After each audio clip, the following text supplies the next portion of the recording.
that Teflon. All the dope I stepped on. Real, get the rush gone. Been that nigga, what else you want? Power, powder, respect. I want that money and power and powder. Money and powder and power. Money and powder and power. That paper, yeah, I gotta stack that. Them diamonds keep blinking, we might have to jack that. Now boy, when that blicky come out, you get clapbacks. Draw down with a little joint, I'm at you like pat. Come back when them candles out round your block and kick that. Come back when your funeral in progress and hit that. Hit your back to back, your bitch ass won't even hit back. Yeah, we splashing in fashion. Nigga, you could drink the drip, catch you slipping, we sliding. Your niggas on some different shit, we hit the lick, we with the shit. Shh. When you get hit, quiet down. No need for the talking. The fuck is that about? Tougher than that Teflon. All the dope I stepped on. Real, get the rush gone. Been that nigga, what else you want?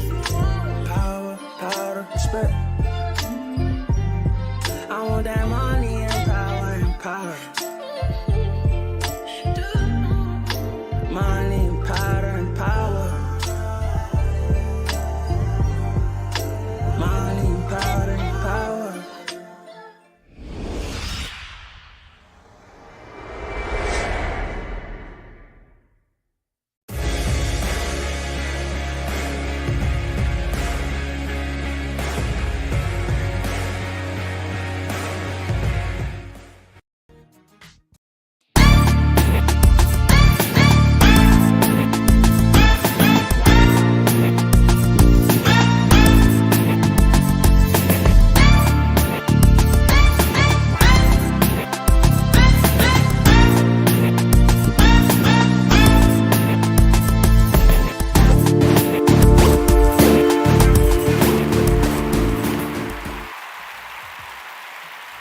What up? Welcome back to another episode of the, I almost said the wrong podcast, of the Budget Cup Podcast, ladies and gentlemen. We are here brought to you by dopecontent.com and MT Darkness on Twitch. He spoke me what, the draft? You crazy. You better go look at the results. Right. That's how we start this off the right way. Let's go. The results. You and King's just a hater, so he get a dick. But you and King, the only two saying that, partner, on Twitter and everything. So yeah, get out of here with that. That's you come like here some foolishness, you about to get banned. You gonna be stuck. Hey, WWE fan, you won't get banned over here. Congratulations for picking the right side. Hey, you've been drafted to SmackDown, sir. Yeah, go on over that. That definitely didn't. I don't know what he talking about. That ain't what I heard. That ain't what the polls say. Ain't what the fans said. Nah, you trying to start some drama already. We already got to argue about this damn belt that happened Monday, man. This new title that came in, and then you want to come in and start some foolishness. Get out of here. DJ Black, what's good on YouTube? So he said the belt look like something from Kmart. He said the poles are real. Yeah, you wish they were. Oh, I know they were. Yeah, it's a fact. It's a fact. How? Hey, how? Technology. Yeah. Okay. That's how. Okay. Cool. He said the belt look like something from Kmart. Okay, whatever. Hey, that's what you think. Okay, I ain't got nothing. I don't have nothing to say to that. It is what it is. But we got Monday Night Raw. We got NXT. Score. What's up, man? How you doing? We got I said NXT already. We got Rampage, which came on early this week. Dynamite. Then we got Trinity Fatu making her debut in Impact, ladies and gentlemen. We have, he said, just bring back the undisputed belt for SmackDown. That's, stop asking for that. That's not happening, people. No, it's all right. We'll get into that later. It's not happening. Y'all about to make Dope lose his mind already. We only 2 minutes in. We had a good discussion about the we had a good discussion off stream. I think it was Tuesday. About the world title, and then we definitely, he said, "Give me what I want." Yeah, all right, Batista, you gonna be gone like Batista is too. But yeah, good discussion back and forth. We on opposite sides of it. which made an even better discussion. Well, that's how you. That's. I think at that point we both know that this was going to be a good episode. Yeah, because it was good points made, and then the draft happened Friday, and I took a major blow in my points, and I was mad. I was Vince McMahon. I was Vince McMahon all day. Like, why would you do this, man? But I still got some points that can be made about this new world title. All right. But yeah, that I took a major blow in the draft, and we're gonna talk about the draft. Then we're gonna make our predictions about what's gonna happen tomorrow night about who's being drafted, and that's pretty much the show for you. I'm letting people come on in.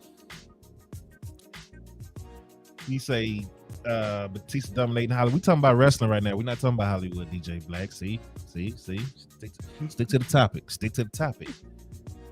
Am I going tomorrow? Most likely, yes. Only reason I didn't buy tickets yet because I was trying to apply for like media credentials, and I heard a maybe, and then I was told to wait.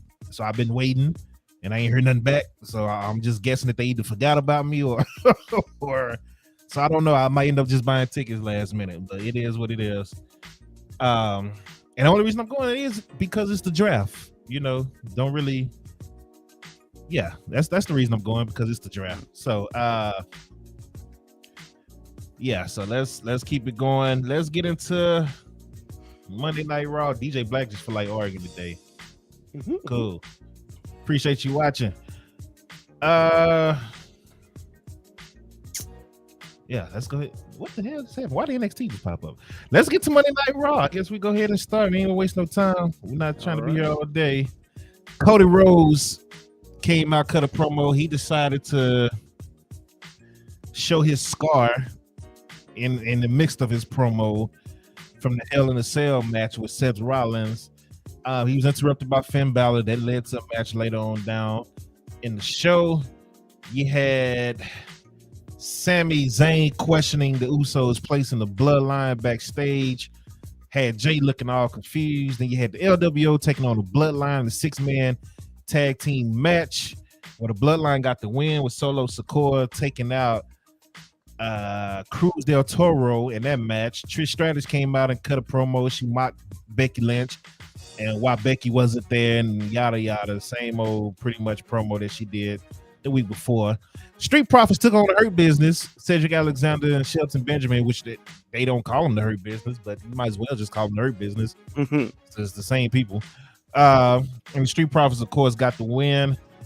Jimmy Uso, tried to calm Jay down and get his mind right, because Jay was showing concern after talking to Sammy about, hey, man, what is going to happen if we do lose Friday night?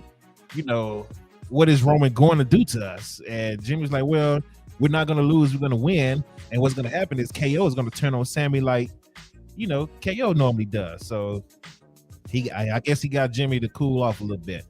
Triple H comes out, reveals a new World Heavyweight Championship, said Roman Reigns would be drafted to whatever brand. We all knew it was going to be SmackDown. And he said whatever brand Roman is drafted to, the Universal World titles will be drafted there. And this title would be for whoever else is on the opposite brand, and this is going to be a workhorse title. This heavyweight champion is going to be on the show. He's going to show up weekly. He's going to defend that title, yada yada. Bianca Belair, Liv Morgan, and Raquel Rodriguez took on Damage Control. Damage Control lost again, by the way. Great way of building them up. Good job. But Bronson Reed end up standing tall over Bobby Lashley and Austin Theory during the Austin Theory Bobby Lashley match as he attacked both men. So they got a triple threat match set up for the U.S. title out there in Puerto Rico at Backlash. It felt kind of random though, even though Bobby and Bronson kind of been going there. That whole setup to the title kind of felt random. Is it just me on that? I thought it made sense a little bit, I guess. I mean, where did Theory come in? That's been happening since last week. He's just been taking advantage of Lashley, but now that there's a title online, I guess Bronson's just like, oh, screw you, I'm going to take your title too. So, well, I'm good with Bronson, and I'm just Bronson and Bobby. I thought it was. But are you talking about match. how did Austin get involved in the two of their thing? Yeah, that part I can't explain. That part Okay. I have no idea. That doesn't make any sense actually.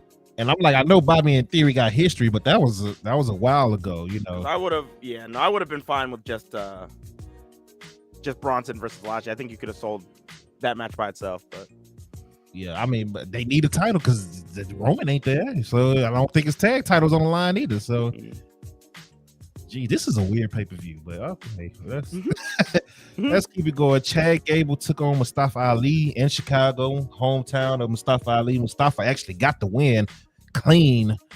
I was a little shocked on that one. I don't know what they're doing with Chad Gable. I don't know what they're setting him up for, but we'll see. Cody Rhodes took on Finn Balor. Cody got the win. Then another random. Seth Rollins vows to stop Omos. Wait, I'm sorry. He vows to stomp Omos' head into the mat. I still don't know why they're fighting each other. no And idea. he also cut a promo on the title, and really Roman Reigns. He really cut a promo on Roman. You know, saying people still want to fight and all this and yada yada.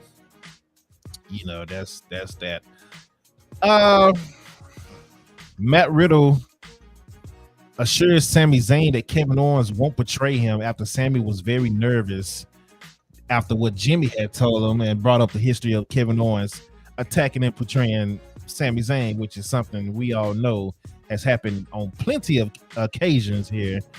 So Matt Riddle was like, hey man, people say Randy was gonna turn on me, but it never happened. And then the results stopped for whatever reason on this WWE page. But at the end of the day, Bad Bunny came out with a kendo stick to attack Damian Priest. Yeah. And took him down. Like he was swinging the hell out of the kendo stick and letting Damian have it. Got on the mic, said, as you know, I'm no longer hosting Backlash. I am now in a street fight with you, and I'm going to kick your ass. And then he said some cuss words in, you know, Spanish. And that's the end of Raw right there. Oh, so let's talk about the rundown of Raw, and then we're going to get into the two main event stories of Monday Night Raw. So what you have on Raw? I thought that this week's episode was not bad. I think the best part of Raw for me was the was all the stuff about Kevin Owens possibly turning on Sammy. Right. And I liked Riddle in this because Riddle had very sound reasoning for Sammy. He's just like, yeah, like you said, like Randy never turned on me, even though everybody said that was gonna happen. And he has like actual experience in this exact same situation that Sammy was in currently. So I thought that was actually really dope. So I really liked, and it adds to this this team that they're on too. It builds on that. Beyond that though, I don't know what's really going on with these tag belts. It's the same situation that we have last time. It's just like if they're the only tag team, they need to start building up other teams because the only valid threat is the Usos, and as we'll see on Friday, it doesn't seem like they're much of a threat anymore. So, other than that, yeah, pretty good. Raw. That Omos match still doesn't make sense to me. And then Rollins threatening to give Omos the match of his career. That's the tagline for it. That's how we're gonna sell this match. Shots fired. He said, "I'm gonna give you the best match of your entire career." I'm like, "Oh, well, all right, damn." Yeah, he's gonna bump for him. I guess is basically what he said. I'm gonna flop around like Shawn Michaels did at WrestleMania. I mean, at SummerSlam against Hulk Hogan, like a little fish. I'm gonna oversell everything you do to make you look great, and then I'm gonna just hit you with the curb stomp one time because all it takes is one finisher move on Omos, the biggest guy on the roster, to take him out. You know, Gonna kill him. yeah. It's just But yeah, that's yeah. Raw was good. Raw was all right. Raw was a solid show. I didn't like the fact that, you know, Damage Control lost again, and then Bailey took the pin. It's just, what are we doing? How am I supposed to believe that EO is gonna beat? What up, Leslie? How am I supposed to believe that EO is supposed to beat or give Bianca a hard challenge if EO ain't won a match since the number one contenders match that was random as hell? say that one more time. Sorry. How am I supposed to believe that Io is supposed to be any type of threat to Bianca when Io ain't won a match since that one time she won that match? A random match. Nah, with that's 2 other losers that hasn't been winning. That's true. She hasn't been built properly. Like her team, like Damage Control's always losing. Man, hopefully this is gonna change. Because I think the one reason that they're not being booked well anymore, and I could be wrong, but if Vince is backstage in charge of Raw essentially, then that makes a lot of sense because he doesn't see anything in Bayley, so then he wouldn't see anything in a team led by her. So because we're just seeing them lose night after night after night after night after night, and one of the members of the team somehow got to be the number 1 contender, so it doesn't make any sense. So well, good thing for Damage Control is we had the draft start Friday, which we'll get into later on. So the 2 main event topics was the World Heavyweight title and CM Punk being backstage in Chicago. What's your thoughts on CM Punk being backstage? And did you see anything on the internet that was crazy or? No. So basically what I was able to gather was that Punk was on a plane ride back to Chicago, ended up being on a plane with a bunch of WWE performers that were heading there. So he ended up meeting some of them and going to the arena. That's where we saw the footage of him talking to Tamina outside. Went inside, talked to The Miz. Then he found Triple H and just shook his hand and asked for some time, like if they could have like a chat privately. Triple H said that he needed to go and talk to the big man before he did that. And as soon as he contacted Vince told them to get Punk out of there. And Punk left without incident. So Punk is very much committed to AEW right now. Like without him, they're not having a second show. Like Warner would stress that shit. Yeah. a second main show. But without Punk, that's not happening. And they booked the United Center. I think that's what it's called. In Chicago for his comeback on Saturday. So that's happening. So it's not like he's leaving or going anywhere. It just made headlines, and I think that's pretty much all that this probably was trying to do, is just stir his name back up. Because since the talk of him coming back started, I've been seeing him everywhere. I've been seeing him at Impact. Impact, exactly. I was gonna say taking pictures with wrestlers at Impact, taking pictures with FTR more than frequently. Going to like all these other places and just seeing him out when we weren't seeing him for months, like at a time. So I think this was just like a publicity stunt. That's it, because it got everybody talking after this happened. So yeah, you got the WWE homers like, oh, CM Punk is trying to get his job back and all that. I'm like, what are you talking about? Like, you sound stupid as hell. He is not trying to get his job back when he's steady getting paid, and he's been sitting on a couch getting paid a good amount of his contract from AEW, because he's one of the highest paid, if not the highest paid guy there in AEW. I think his contract is $3 million a year. So he's not going back to WWE to try to get a job back. He has a job. He's just on timeout right now, a paid suspension, basically, while they build up AEW Collision. I think that's the official name for the show. Yeah, I think that's what they're gonna call it. Yeah, it was just stupid. But okay, I don't know. But I mean, as far as him, Vince not wanting him there once the show start, what I saw was a little bit different. Triple H, they talked for like 5 minutes from what I saw. They, just shook hands, had a different, nice little conversation. But Triple H was like, hey, CM Punk asked Triple H, can he stay backstage during the show? And that's when Triple H said, I need to ask the boss. And Vince was like, no. So, and which I don't blame him. Like, get the tables, have to get the tables, by the way. Well, yeah, I didn't even think about that part. Get the tables. That's a good point there. But I was just looking at it as, hey man, this man works for another company, and it's a rival company that's been talking noise about us, and he's been doing nothing but talking noise about us. So it's good to see him. But once the show starts, we don't need him backstage seeing our operations and how we doing things now. That's like you work at Chick-fil-A and you in the kitchen of Popeyes. I think that was the bigger problem. Yeah, you can't do that. So I wasn't mad at it. But a lot of people You got WWE Shield saying he wants a job. You got AEW Shield saying, "Oh, Vince is this because he kicked Punk out the backstage." And I was like, "Come on, dog. Y'all just find things to argue about." And it's just stupid to me. This man is a wrestler. They are all, a lot of them are friends in different brands. I don't understand why, people still can't understand that. That wrestlers are friends in different brands. If you see Wale Mania, they're all there together. Oh, that's when. Oh man, that's the real forbidden door now, right there. Right, like, everybody shows up. You'll see Carmelo. You'll see freaking Bay. Everybody will be there. Big E. Oh man, did you hear the rumor about Big E possibly returning? Nah, I ain't heard no rumor. I've been trying to stay away from the Dope Contents Twitter page because it's more peaceful, way more peaceful on my main page, my regular page, because there's not a lot of wrestling stuff going on there. And then what it is, it's from people that actually think like us, that's just decent people.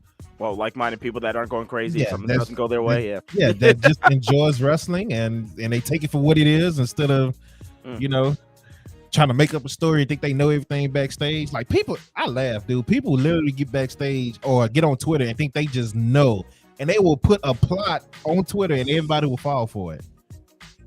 Oh, CM Punk was there because of this and this and that, and people will just retweet it, retweet. Then it becomes a thing, and it's nowhere near true.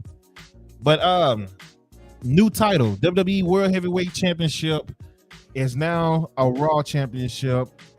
They now have a world title again. I didn't have a problem with it. Dark had a problem with it. You can give your arguments first, and I will give you my arguments. Go ahead. It's a consolation prize. This is my biggest. That is the biggest situation here. This is just a consolation prize. If you wanted to have two titles on two separate brands, then this really kind of makes WrestleMania's results even more in question, in my opinion, because I had even longer to think about it. Why not just give Cody the titles? And I hate this idea as well, but why not just give Cody the titles and then have him go to Raw the next day or some shit like that and be like, you know what? I want everybody to have a chance, so I'm going to give this title back to the other roster so that they have something to fight for. That makes more sense to me than what they did here, because now this title is just a consolation. I feel like if Cody did that, at least then somebody would have beaten Roman and ended his reign, and it would have been a big deal. But this kind of diminishes all of that. Now you're going to have a bunch of people fighting for a title where all of them pretty much have lost to Roman or have no chance of beating Roman, other than Seth Rollins. Seth Rollins is the only person that can actually win this belt, and it wouldn't be horrible. But if Seth is he the only person? Who else? Go ahead. I got you. Go ahead. So if Seth Rollins is the only person in my eyes that can win this belt. Yeah, like this has been like I didn't like this at all. Like this feels like such a consolation prize for a trophy, and I was instantly down on it, and I still am down on it. And you have Cody now on Raw that's going to be fighting for this belt too, and it's just like, bro, like, it makes even less sense that Cody lost at Mania to me. Doesn't make any sense. And if they are going to do a tournament for this, I said this too, if you're not going to give it to Seth, the only other thing that makes sense is to put Roman in there, because Roman wants all the belts. I don't give a shit about, Dark, like they're two separate brands now. I don't give a fuck, bro. Like, listen, like if they are, like they have flip-flopped on this brand switch so many times in the past, if they do this one time, it's not going to matter. And it makes sense because Roman is the tribal chief and this is what he does. So put him in there and just have him lose to whoever you want to put this belt on. That will instantly give legitimacy to this belt also. And that's the only way that would work if Seth isn't going to win it. Because somebody needs to beat Roman for this belt. If it's not going to be Seth, somebody just needs to beat Roman. Because Roman is your megastar. He is the megastar in the company. To not have any type of payoff of beating Roman at all, it just makes that title feel like a consolation prize. Automatically, it feels like this. It just feels unimportant to me. You said Omos is the one. Well, there you go, Punisher. Yeah, okay. Yeah. Homo sapiens rise up. Oh, Okay. what? What? Okay. He said- oh shit. I disagree. I said it's good that Raw has its own title now. And the way I looked at it is it's only a consolation prize. And I said this on the sports podcast, we Get the Tables. I said this to you in the text thread that it's only a consolation prize if Cody wins it. If Cody is the first one to get that, matter of fact, I don't want Cody to touch that title, period. Like, period. I don't want him to touch the title at all. But we'll get to, why that argument took a hit Friday. But he said, F out of here with the Homo sapien crap. Man, WWE is actually tweeting that too. Homo sapien. Yeah. They're tweeting that. So that's the thing now. But as far as the title design, I wasn't mad at it. I liked it because it was actually gold. That's what I like. Like, that's the first thing that stood out to me. It was actually a gold championship versus a big leather strap with just a gold W taking it. So instantly, even with the WWE logo, which I didn't really care for, but I understood why they did it because it's, that's what they do. When you give it to somebody at the Super Bowl or whatever, they got to have that WWE branding on it. That's the reason they went with the big W to begin with. But it was gold. It looked like a championship, a heavyweight championship versus just a big leather thing with a W on it. So I liked it off rip. So the design, I'm not mad at. So you got people like, oh man, give us the big gold belt. Where they put the big W on it? They did give you the big gold belt. They just put the WWE logo in front of it. It's literally the same championship, just with a W and a circle. That's it. So take it for what it is. It's better than the titles Roman carrying around. I can tell you that for sure. But it's only a consolation prize if Cody wins it. I said Seth should win it because Seth is the guy that deserves it. Seth is a guy that did face Roman and didn't lose for one reason. So Seth should be the guy to win it. And if Seth wins it, it's not a consolation prize. I don't look at it as a hand down or a secondary world title because that's no different from when they split up Raw and SmackDown for the very first time. Raw didn't have a title. Eric Bischoff just came out and said, here's the big gold belt, Triple H. There you go. Well, okay. See, I looked into this because you said that, and I looked into this. So the reason why Triple H got that belt was because he won a number one contenders match against The Undertaker. Seth is about to win a tournament. Okay, but I'm saying that Triple H won something, and that's why he got it. Because Brock Lesnar was the champion. He got drafted to SmackDown with The Undertaker. Right. So there was no champion on Raw. So they needed a belt, and so they gave it to him because they didn't want any flip-flopping. But so what's the difference from when if Seth wins a tournament? The difference in this entire thing is that I guess technically it's the same thing because Brock was undefeated too. So it's exactly. trash. And I said that to you all over that. I said that over text too. I said that the Triple H thing, I got to agree, but like the Finn thing, I thought that was different. The Finn thing was a little different because I believe AJ and Cena were fighting for the title on SmackDown around that time when Finn won it at SummerSlam. So it wasn't like somebody was just dominating. But again, Raw didn't have a title because of the draft. So they had to make up a title on the spot, and they made up that ugly ass red Universal title that got booed out the arena, when it happened. And then Finn beat Seth, instantly got injured, and Finn never seen that title again. But again, if Seth wins this tournament, I don't have a problem with I don't have a problem with Seth, becoming the champion. And I'm not going to look at him as a hand-me-down secondary champion. No, not if Seth wins. I agree with you. If Seth wins, that's fine. It's another person that'll win that I wouldn't look down at him. Gunther. Gunther has been just as dominant as Roman, but he just been doing it on the IC title run. If he goes to Raw, which he did get drafted to Raw, and he goes through that tournament, and he's the champion, Roman ain't never ran through him because they ain't never touched. And Gunther has been dominating. So another hit. That's another. Well, that's a con. Well, then that would work too. But that's like a common a factor though. It can't be somebody that Roman's already lost or beaten, because Yes. or it can't be somebody that he's faced, which that's the number of people that he's already beaten in this company now is just, it's crazy. It can be another person, but I took another hit in the draft with this person. The other person that I had in mind, if he was still on Raw, but he's not anymore, was Bobby Lashley. Reason why, Bobby Lashley, Roman only fought one time. I believe that was in 2018. Get drafted to SmackDown? Yeah, that's why I'm saying I took a hit when it happened. Oh, you're talking about winning this for belt the world title, because that would have been another argument. I would have had Bobby Lashley wins that title, the world heavyweight title, because Roman and Bobby only fought one time in 2018 or 2017. It was one of those years, and Bobby beat him clean. So Roman ain't ran through Bobby. Roman ain't ran through Seth. He hasn't beat Seth at all, and Roman hasn't touched with Gunther. And we'll see who else get drafted. But those are three people. Well, two now because Bobby's on SmackDown. But those are two people that if they win a title, I'm cool with. So we're gonna see what happens in the draft. He said Gunther and Sheamus defeat for that title. No, they don't.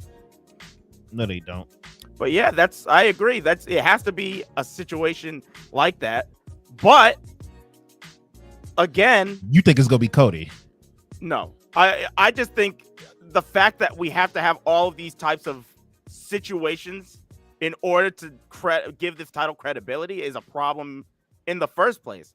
For your major title, you shouldn't have to do that. You know what I mean? That's Vince's fault. He decided to do the double titles and give Brock and Roman that. But the double titles are fine. Like, I feel like we don't need a set of new belts. We could have just had Roman going around to all of these places and being your single champion. It feels so much more of a big deal. This past year, all of these main events have felt like true main events. Everywhere he's gone. When he faced Drew in what was it, Cardiff, that felt like a huge deal. When he fought Zayn in Montreal, that felt like a huge deal. Mm-hmm. Even when he would fight like on a smaller show, all those matches felt like such a big deal. I haven't been the hugest fan of the match quality of some of Reigns' matches, but they are always very entertaining to watch, and they're fun. And it's because he doesn't come out as often, and he is your grand champion. Yeah, he is your grand champion that has been on a roll, and you want to see if when he's gonna lose.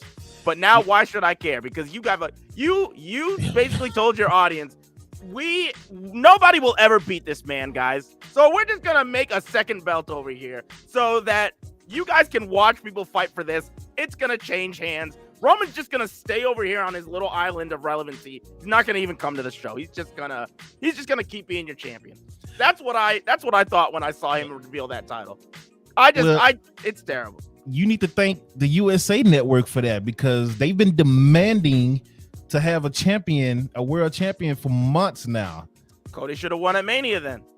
Break up the title. I'm telling you, but I haven't been this heated in a while. But they decided to go for both titles, so you can't have Cody win if you're trying to keep the Roman thing going, and he defended both titles instead of just one. I originally agreed with you because when we talked about that match happening, I said he should have went after the WWE title, right? And I thought he was going to win if he did that, but he went after both. Yeah, but if you want the visual of Cody holding up both belts and winning, that's fine. And I don't. That's cool. I wasn't good with that. But you need. if this was the whole plan, like, because they've announced this draft even before Mania, so they knew that this was what they wanted. So Cody should have won, left, and then just separated the belts. And if he's and like I said, I don't like that idea, but it makes more sense than what this is, because I hate this new title. I hate this new title. It's not like the ugliest thing. I hate the W in the middle. It's not the ugliest title that I've seen. I've seen ugly titles, but Roman got two of them. I just hate the concept of this title. I just don't agree with it at all. Especially wasn't the biggest Roman fan before, but they built him up so well. Like, this reign has been phenomenal to watch. And the different types of situations he's been in, it's been great. So I don't know. It just feels like only like making a title and making it like a secondhand title, but now you're kind of diminishing what Roman's been building right now.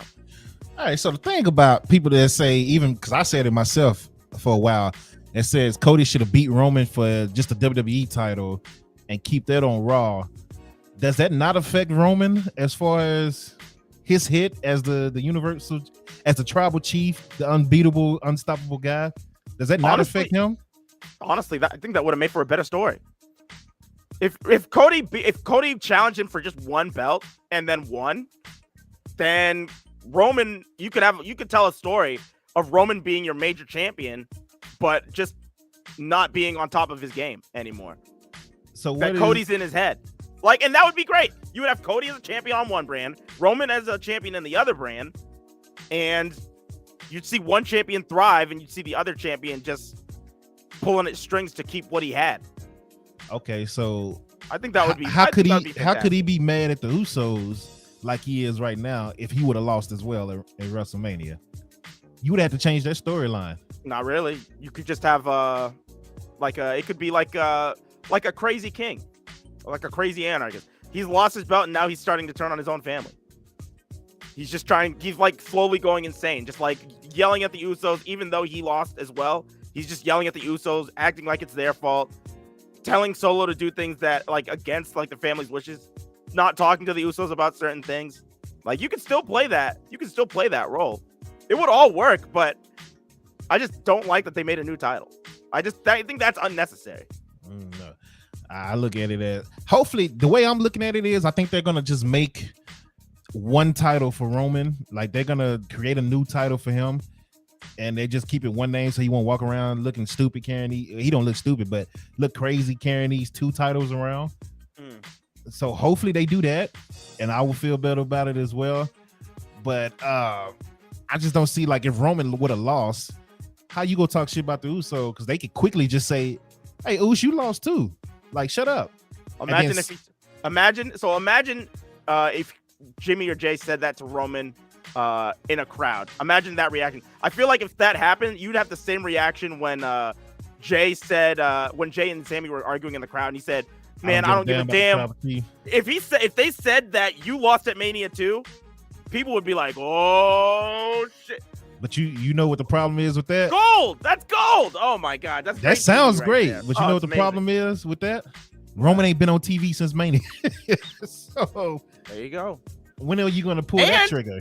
And if he did lose, then that would make even more sense. Oh, he hasn't been on TV since he lost the one belt, or just the WWE Championship.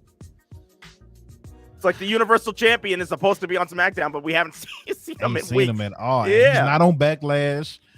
Like, and speaking of the Usos, I don't like the way they built this Solo and Paul Heyman turn on the Usos, because I feel like they kind of mistimed the way they're doing it. And I would explain why I think this way once we get to SmackDown. But it's I don't know. I feel like if Seth Gunther wins that title, I will be perfectly fine with it. If Cody wins it, I'm going to be highly upset.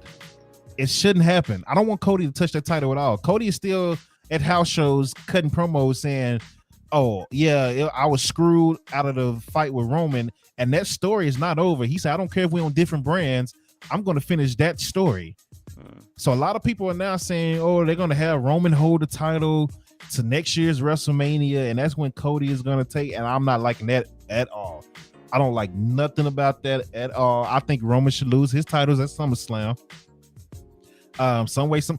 Maybe Money in the Bank. Cody wins Money in the Bank. I was gonna say that is the only thing that is the only thing that's probably gonna make sense, and that's what's gonna happen. Is that, yeah, I would have Cody lose and then just win Money in the Bank and then go to SmackDown. Damn, we just put a story together just like that. We weren't even thinking about it. Just like that. There you go. Storyline. Cody wins Money in the Bank. So that changed my Money in the Bank picks right there. But yeah, Cody has to win that title from Roman. I'm sorry. Win the Money in the Bank now and take the title from Roman at SummerSlam. That's your big pop. That's your big Roman moment where he finally loses. When is what would make the when did Roman win the Universal Championship? Was that at a SummerSlam? Yes. Okay, so then yeah, I think he should lose the belt at SummerSlam. I think that would be when he beat Bray and the Fiend. Yeah. No. Braun. Yeah, it was the Fiend. Yeah. So yeah, I think does Money in the Bank is before SummerSlam, so I think that match should happen at SummerSlam. Yeah, so we got to do that. We'll see, though. It can't do that at it wasn't Extreme Rules. It was SummerSlam when he came back in 2020. But they definitely should not do that at WrestleMania in Philly.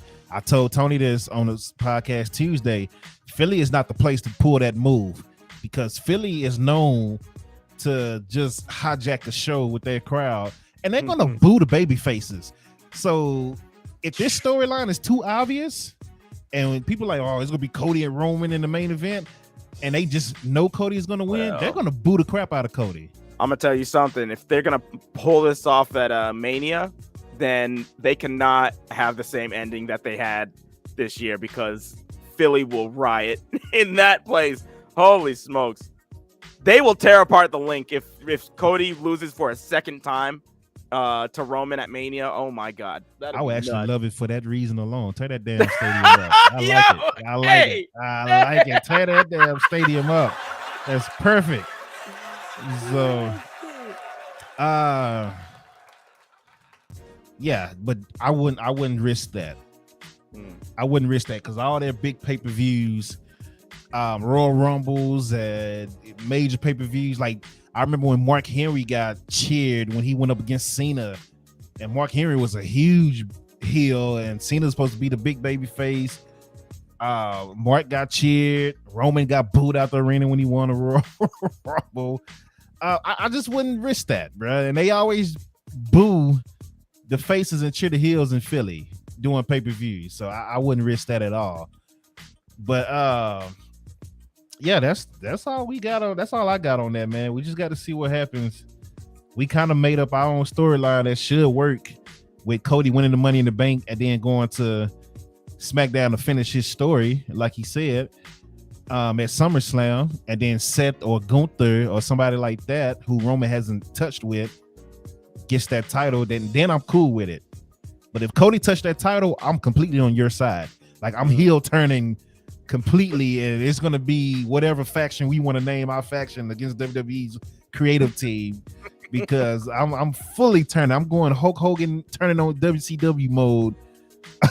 If Cody wins that title, Cody better not touch that title at all. So, but yeah, that's Monday Night Raw in a nutshell. Let's get to NXT Spring Breaking. And speaking of breaking, poor Andy. I felt bad for Andy Hartwell. Let's get into it. The family, Tony D'Angelo and Stax, went up against Pretty Deadly in the trunk match, first ever trunk match in wrestling history, I believe, because I don't think they've ever done a trunk match before. Have you ever seen the trunk match before? No. This is definitely the first one. Okay, this was definitely the first one. So I just wanted to make sure.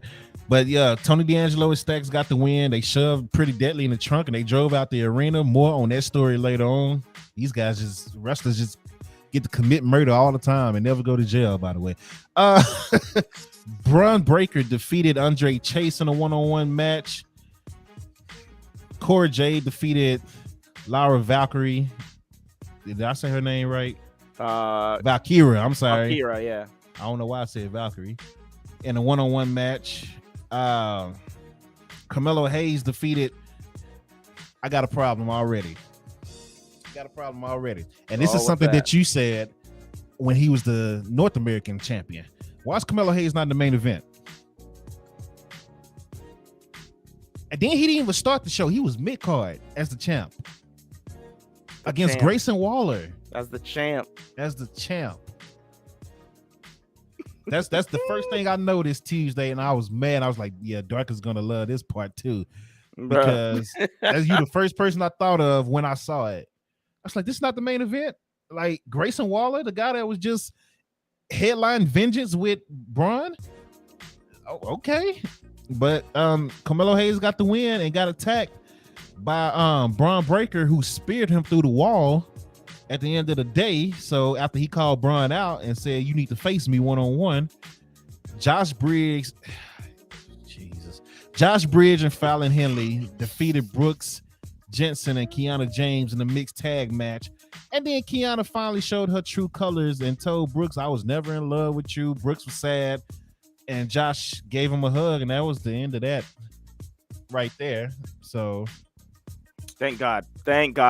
Let's be done with this now. or is it the end? Like I feel like Kiana now is about to show up with a new tag team, and she's gonna manage that tag team to go up against Brooks and Jensen. Who else? She's gonna be the manager for Grizzly Young Vets before they leave. That'll be their punishment. Because they also posted that they got denied for their release, so they there until October. So, but I feel like that's where that's going, because they did that pretty quick. Like it was literally a week where Brooks finally turned on Jensen. I'm sorry, Brooks turned on Josh, and then literally the next week Kiana turned on Brooks, and then Josh and Brooks are back together as a family again. So I'm like, okay, she's definitely showing up with some new tag team or whoever, and they're gonna come and attack them, and that's how that's gonna continue. That's just how I see it. We'll see what happens, but that'll be the only thing that makes sense to me. I wouldn't end it like that. That was just stupid. If that's the end of it, yeah, that's stupid. So, Ora Mensah took a L. I forgot Ora was even on a roster. I forgot he was on NXT. I ain't seen him in a while. To the new up and comer Obafemi or Femi, however you want to say it. I've heard Booker T. Dog, Booker T is hilarious. Did you hear him Tuesday? No, what did he say? Bro, he was saying everybody's name wrong, and they just kept correcting him. And he was like, Fema. And he's like, no, his name is Femi. He's like, yo, he's 6'4", he's 275. Then he was like, no, he's 6'6". Hey man, you know what I'm saying? Oh no, man. What? Hey, bro, what? If you don't watch any match, go watch that match and listen to Booker T, dude. Booker T had me cracking up during this match, and that's why I'm saying I don't even know what this guy name is. I'm thinking it's Femi. It had to be over Femi. But Booker T was botching his name so bad, and his stats and his size and all. Like, it was hilarious. Booker T did not know who this guy was. So, and then he just started going back to, oh man. So, Booker's hilarious. I love him on NXT, man. Just to hear the botches alone. Bro, he does not care. He don't, man. Booker is funny, bro. And the stuff he was saying, like just doing other matches. It had nothing to do with the match, and you hear him. Who's the other guy on NXT? What's the guy's name? I forget his. I don't like. I never remember his name. Nope. But it was a couple times. We're like, what are you talking about right now? Booker just like kept rambling. It's funny, man. It's funny. Oh, but here's a beast. There's this guy, Vic Joseph. That's it. Thanks, Vic Bobby Joseph. There you go. But Vic is just like, what are you talking about, man? Like, Booker just be rambling. It's funny.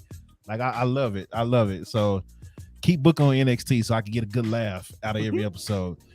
Indy Hartwell defeated Roxanne Perez and Tiffany Stratton to retain the NXT Women's Championship in a triple threat match. And she took a very bad looking spot when Tiffany Stratton was on the top rope. Indy and Roxanne was down, and she did a moonsault.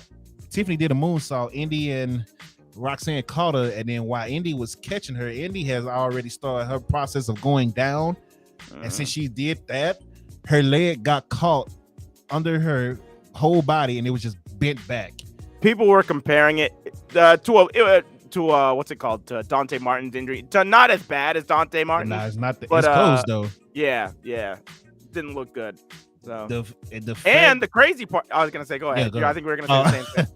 The fact that she was able to come back, finish the match, and you could tell like Tiffany and Roxy was just like scrambling on what to do, because Indy was supposed to, Indy was supposed to be a part of the next sequence, and she was gone, and they didn't know what to do. So they just kind of called it on the fly. Tiffany is not a pro like that. Well, she's a pro, but she's not a veteran, so she's not used to being in that type of situation. It was a sloppy match. It was a sloppy match. Indy came back, and they found a way to get her the pin, and she was setting up a couple of moves, and she was struggling to do the moves, right? So, but she ended up getting the win. I was happy that she was able to defend her title, but I felt bad for her because I knew she was. Yeah, I knew she was pretty much put on the shelf. What up, Alice? Yeah, most of those situations too, it's just like you know, a lot of like wrestlers, they like to finish the match even though they're hurt and stuff like that. So you're just like, is it really worth it? But like this is like a different situation because like this is her first title match, her first title defense. This is a big spot for her, and like unfortunately, like this shit happened, and she was booked to win. So it's just like if she had stayed in the back, then they would have had to give the title to somebody else. So yeah. So that's NXT in a nutshell. You got anything that stood out to you? No, I just it was a pretty solid episode. Another thing that we didn't really talk about in the Carmelo what the hell was his name? Carmelo Hayes, Braun Breaker. No, not Braun Breaker. What's his name? Grayson Waller. Man. Okay. Grayson might have hurt himself as well. And it didn't. It was kind of hard to see, but during the draft on Saturday, he seemed to be all right. At least physically looking at him, but he was going for his like roll through stunner on Melo, and he like hit a rope or something like that, and then just immediately started clutching his leg. I thought more people would have noticed it, but like I guess it wasn't as visual. But he started clutching his leg, and then as soon as that happened, they just went to the finish, and Carmelo hit his finisher. So both of the Aussies on the show got hurt. So like Grayson didn't look too happy during the draft. He didn't look too happy during the draft. Like he didn't look happy that his name wasn't called. But it was a spot where Carmelo he went for a springboard clothesline or whatever, and Grayson rose out of the corner and hits him with the stunner, which it looked cool on TV, but that was one of the dumbest spots I've ever seen. It was a good looking spot, but it was a dumb spot. What was Carmelo Hayes attempting to do on that spot? I have no idea. And the only reason I bring this up is because if that was AEW, internet would have went crazy doing that spot. And I'm sitting there watching. I'm like, okay, Grayson is in the corner, and Carmelo is running to the middle of the ring, and he's doing a springboard, and he's aiming towards the middle of the ring. So we know this is nothing but a spot. Like nothing made sense because Carmelo is not from the springboard from the middle of the ring to the opposite corner. If anything, Grayson put himself in danger going into that part of the ring. If he had just stayed where he was, then he would have looked stupid and fell to the mat. So, but it was so cool to look at. The fans popped and all that. But I'm like, yo, that was a dumb spot. If I was him, I would have just pulled a Samoa Joe. I would have just acted like I was going to go there and just started walking away. I'm just saying. That would have made more. That would have been funny. Oh man. But I brought that up because I was like, if that was AEW, if that was Ray Phoenix or somebody, they would have been on there. They would have went crazy. But it's a lot of It's stupid, the arguments, dude. Because a lot of stuff NXT does that they get praised for with the certain flips and the ricochets and the Nathan Frazier's and all that stuff, they love that. But when they see the exact same thing on AEW, it's different. It's a problem. Yeah. And then when AEW does a good solid wrestling match, they say that's trash and boring, or a hard hitting match, they be like, oh, all they doing is slapping each other. But when Gunther and Drew McIntyre slap the crap out of each other, and Sheamus, everybody love it.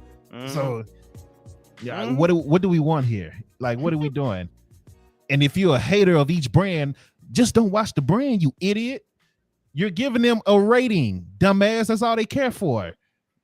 That's all they want anyway. They don't care if you hate it, as long as you watch. I was gonna say, helps them stay on TV. Thank you. Just people are stupid. You hate watch something, but you're helping the brand out when you hate watch it.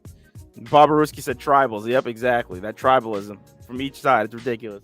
And I just like, don't get me wrong, it's stupid spots in every company. So if we're going to point it out in AEW, we need to point it out in WWE as well. That was a stupid spot, even though it looked great with the camera work and all that. It was stupid because it was nothing Carmelo was going to accomplish there. Even if Grayson didn't roll into the middle to do his stunner. And then at the end of the show, I forgot to mention, Tony D'Angelo and Stacks pretty much killed Pretty Deadly. So I'm feeling like they're going to be drafted because they're sleeping with the fishes on NXT, God. They don't go to jail or nothing. It's just, let's throw Rey Mysterio off a building. Let's kill, was it 2 Dimes or whoever it was? And before he went to AEW. Oh yeah, they killed him, didn't they? Yeah, he slept with the fishes too. Now Pretty Deadly is sleeping with the fishes. So that pretty much let us know Pretty Deadly is going to be drafted sometime soon. And if not, I'm going to have a real problem with that. So, but yeah, that is NXT for you. You got anything else on it? No, I'm good. All right, well, there it is. Let's get to AEW and appreciate everybody joining. And I forgot to put the link. I'm sorry. If you want to join the show, like Alexa Bliss fan did last week when we did our draft, feel free to join the show. Even if you wanted to say something about the new title that we didn't get to let you say because I forgot to put the link, there it is. So it's all yours, dope. Dark. It's been a long day, bro. All right. Dynamite started off this week in Florida with the International Championship successfully defended by Orange Cassidy against Bandito. This makes this Orange Cassidy's 20th defense with this belt so far. It's the most defenses for a single title in AEW, and he's held it for 200 days. So shout out to Orange Cassidy. After this, Adam Cole is with Renee. Cole says that tonight he's going to call out Jericho, and if he doesn't come to the ring, that he's going to go and find him. Cassidy and Bandito show up together. Cassidy asks Renee if she is there to interview him, and so Renee explains the situation to Orange Cassidy for everything that happened. And Orange Cassidy between Cole and Jericho last week, and Cassidy just goes, "Oh," and Bandito goes, "Oh," and then they leave. This would play into things later. I thought this was funny. Renee's backstage again with Darby and Jungle Boy. They said that they took things too far last week, but Darby should have Jungle Boy ringside just in case MJF and Sammy try to pull some shit. And Darby says he'll be just fine. Jeff Jarrett, beats Dax Hardwood in a singles match. Not gonna go into that. Tony Khan announces that the Owen Hart Memorial Tournament is gonna be returning, and the finals will take place in Owen's hometown of Calgary, Alberta, Canada, in July. So let me ask you this: did they have to make an announcement for that announcement, or is that one of those ones where he could have just showed up on the show just randomly and said? Well, it was brought to my attention. Like technically, he didn't say this was a major announcement. He just said that Tony Khan will have an announcement. So I was just like, man, if these are the types of things we got to look out for. I was like, man, because Triple H made three. Man. He made 3 announcements in the last 2 weeks, and 2 of them was just. Well, actually, one of them was bad. The other one was the draft, and the other one was the title.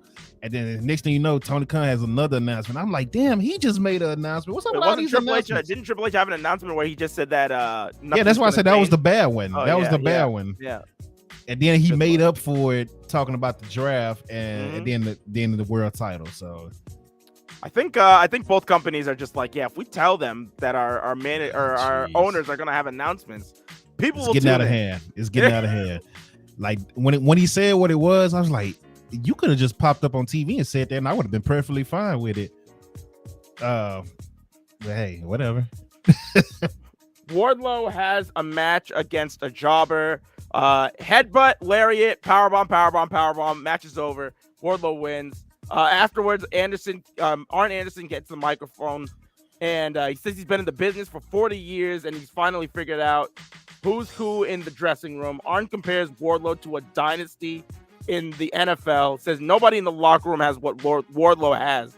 But there's one thing that Wardlow needs to agree with and Arn Anderson on, and that's that you're going to have to bite a guy's ear off and gouge a guy's eyes out. Damn, Tyson. This is when Christian comes out with Luchasaurus. Both men walk all the way to the ring and then just back down the apron. So teasing that. The only good thing that I got out of this small interaction was that at some point Christian Cage and Arn Anderson are going to be talking on the mic to each other, and that's going to be amazing. I'm legit nervous that Arn Anderson's going to say some shit to get AEW banned from TV. He gets close every time. That guy scares me because I'm like, he wants to say some crazy so bad, and he holds back. But Arn Anderson is crazy, man. So Renee is interviewing Sammy Guevara with MJF. They exchange kisses on the forehead. Both say that they don't care that MJF. When they are asked about ruining the integrity of this tournament, both of them say that they don't care. And MJF got Sammy a gift, which is a scarf, and Sammy got MJF a gift, which was a matching set. So I love that gift for the next 4 pillars tournament final match between Darby Allin and Sammy Guevara.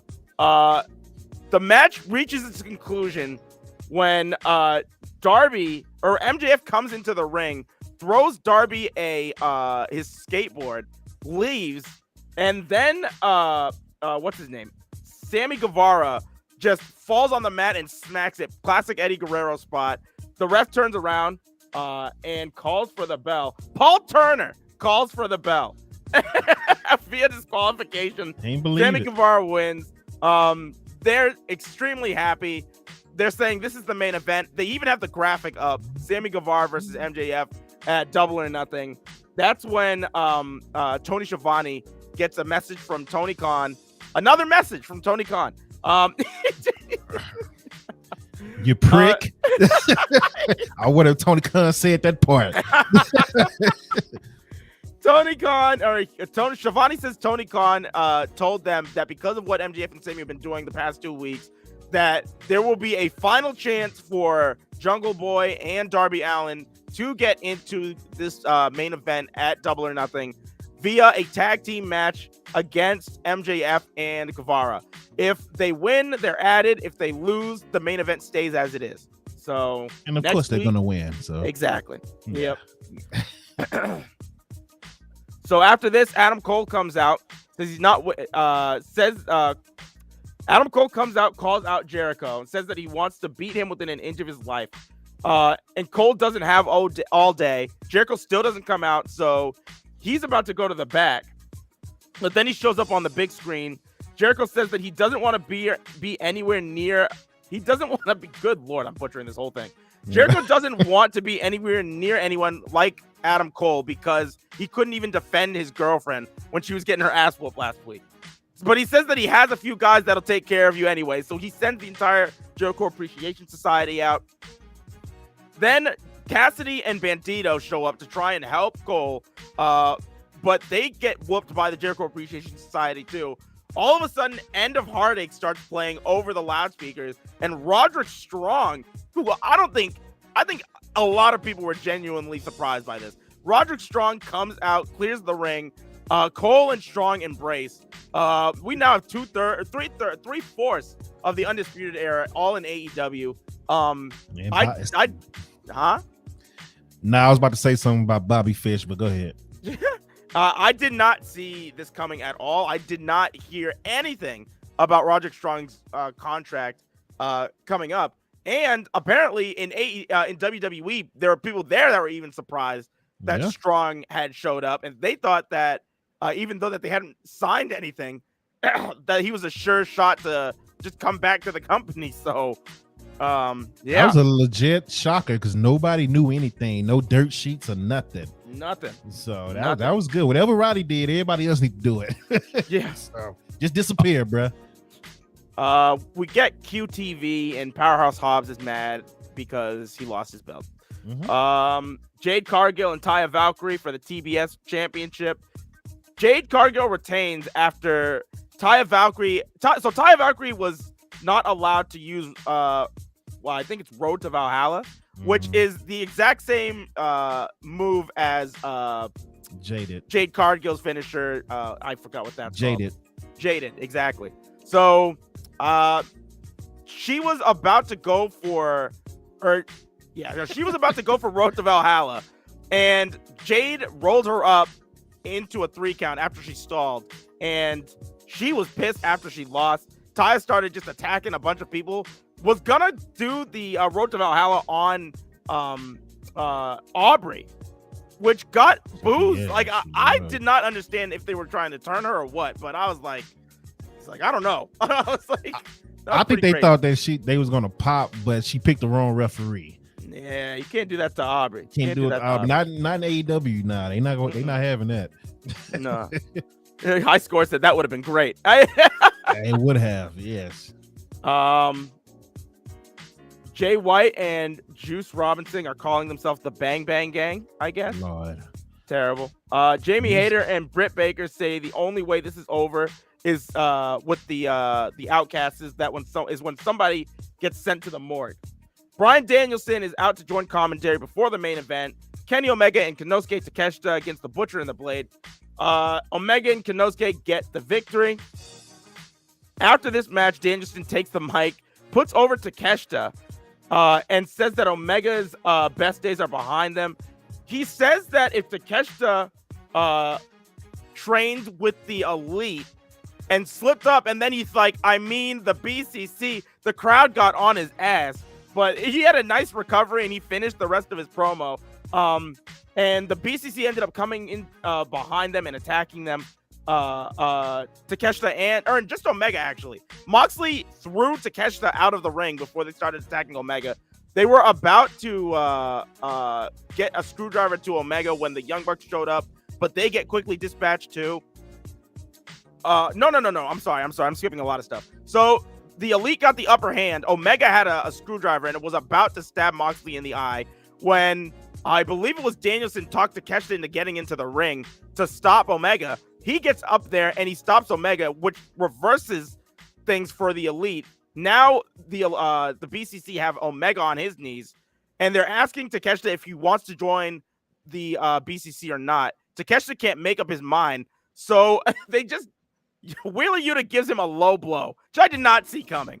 And Takeshita's on the ground. They completely abandon Omega at this point, and they're just like, fuck you, Takeshita. You're going to be the one that's losing an eye today. And Moxley just goes to town on Takeshita's poor face with his screwdriver, leaving him in a bloody mess for the end of the show. This was fucking fantastic.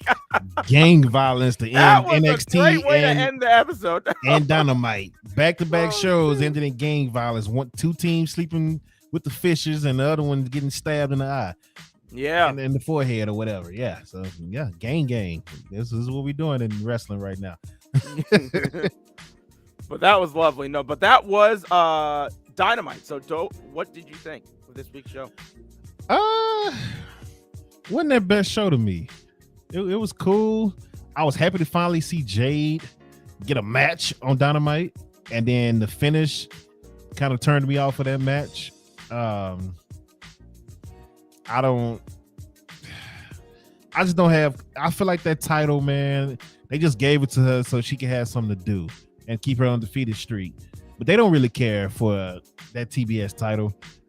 And she's gonna keep it forever. She's not gonna lose that title. She's gonna keep it until she decides to leave. We might need to start asking who's gonna have the longest title reign between her and Roman. Who's gonna lose the title first, Jade or Roman? So it's pretty crazy. It really is pretty crazy. Because like if Taya don't beat him, who else you gonna bring in? Trinity is in. We're gonna get to that. Mercedes. They're saying Statlander. Did you see her video? Who? Statlander. What video? Her just like showing her new muscles. Oh, gee, she's getting ripped. She's swole as hell now. Oh, I'm about to find that. Like Yeah, she's up there. She been lifting. She been pumping it up. Hey, she's getting ready for Jade. Yeah, but I mean, I've seen that match 3 times already. Have they had a match? I feel like I've seen that before. I might be getting her confused with Jamie Hayter or somebody else, but I feel like I've seen that before. Oh my gosh, I can't tell which one is her profile now that they got rid of. I can't tell if it's no man, freaking Twitter. Elon Musk, bro, what are you doing? Yeah, like you can't. Yeah, them checks, boy. Legit. I don't know who's who. Legit. Yeah. But yeah, I mean, just look up in the search engine. You'll probably see the video because it was trending today. But Statlander is strong. Overall, the show was just, it wasn't their best show. Like it felt like I was watching one of those Raws that we don't like. It was like good moments, but overall the show wasn't just really hitting for me.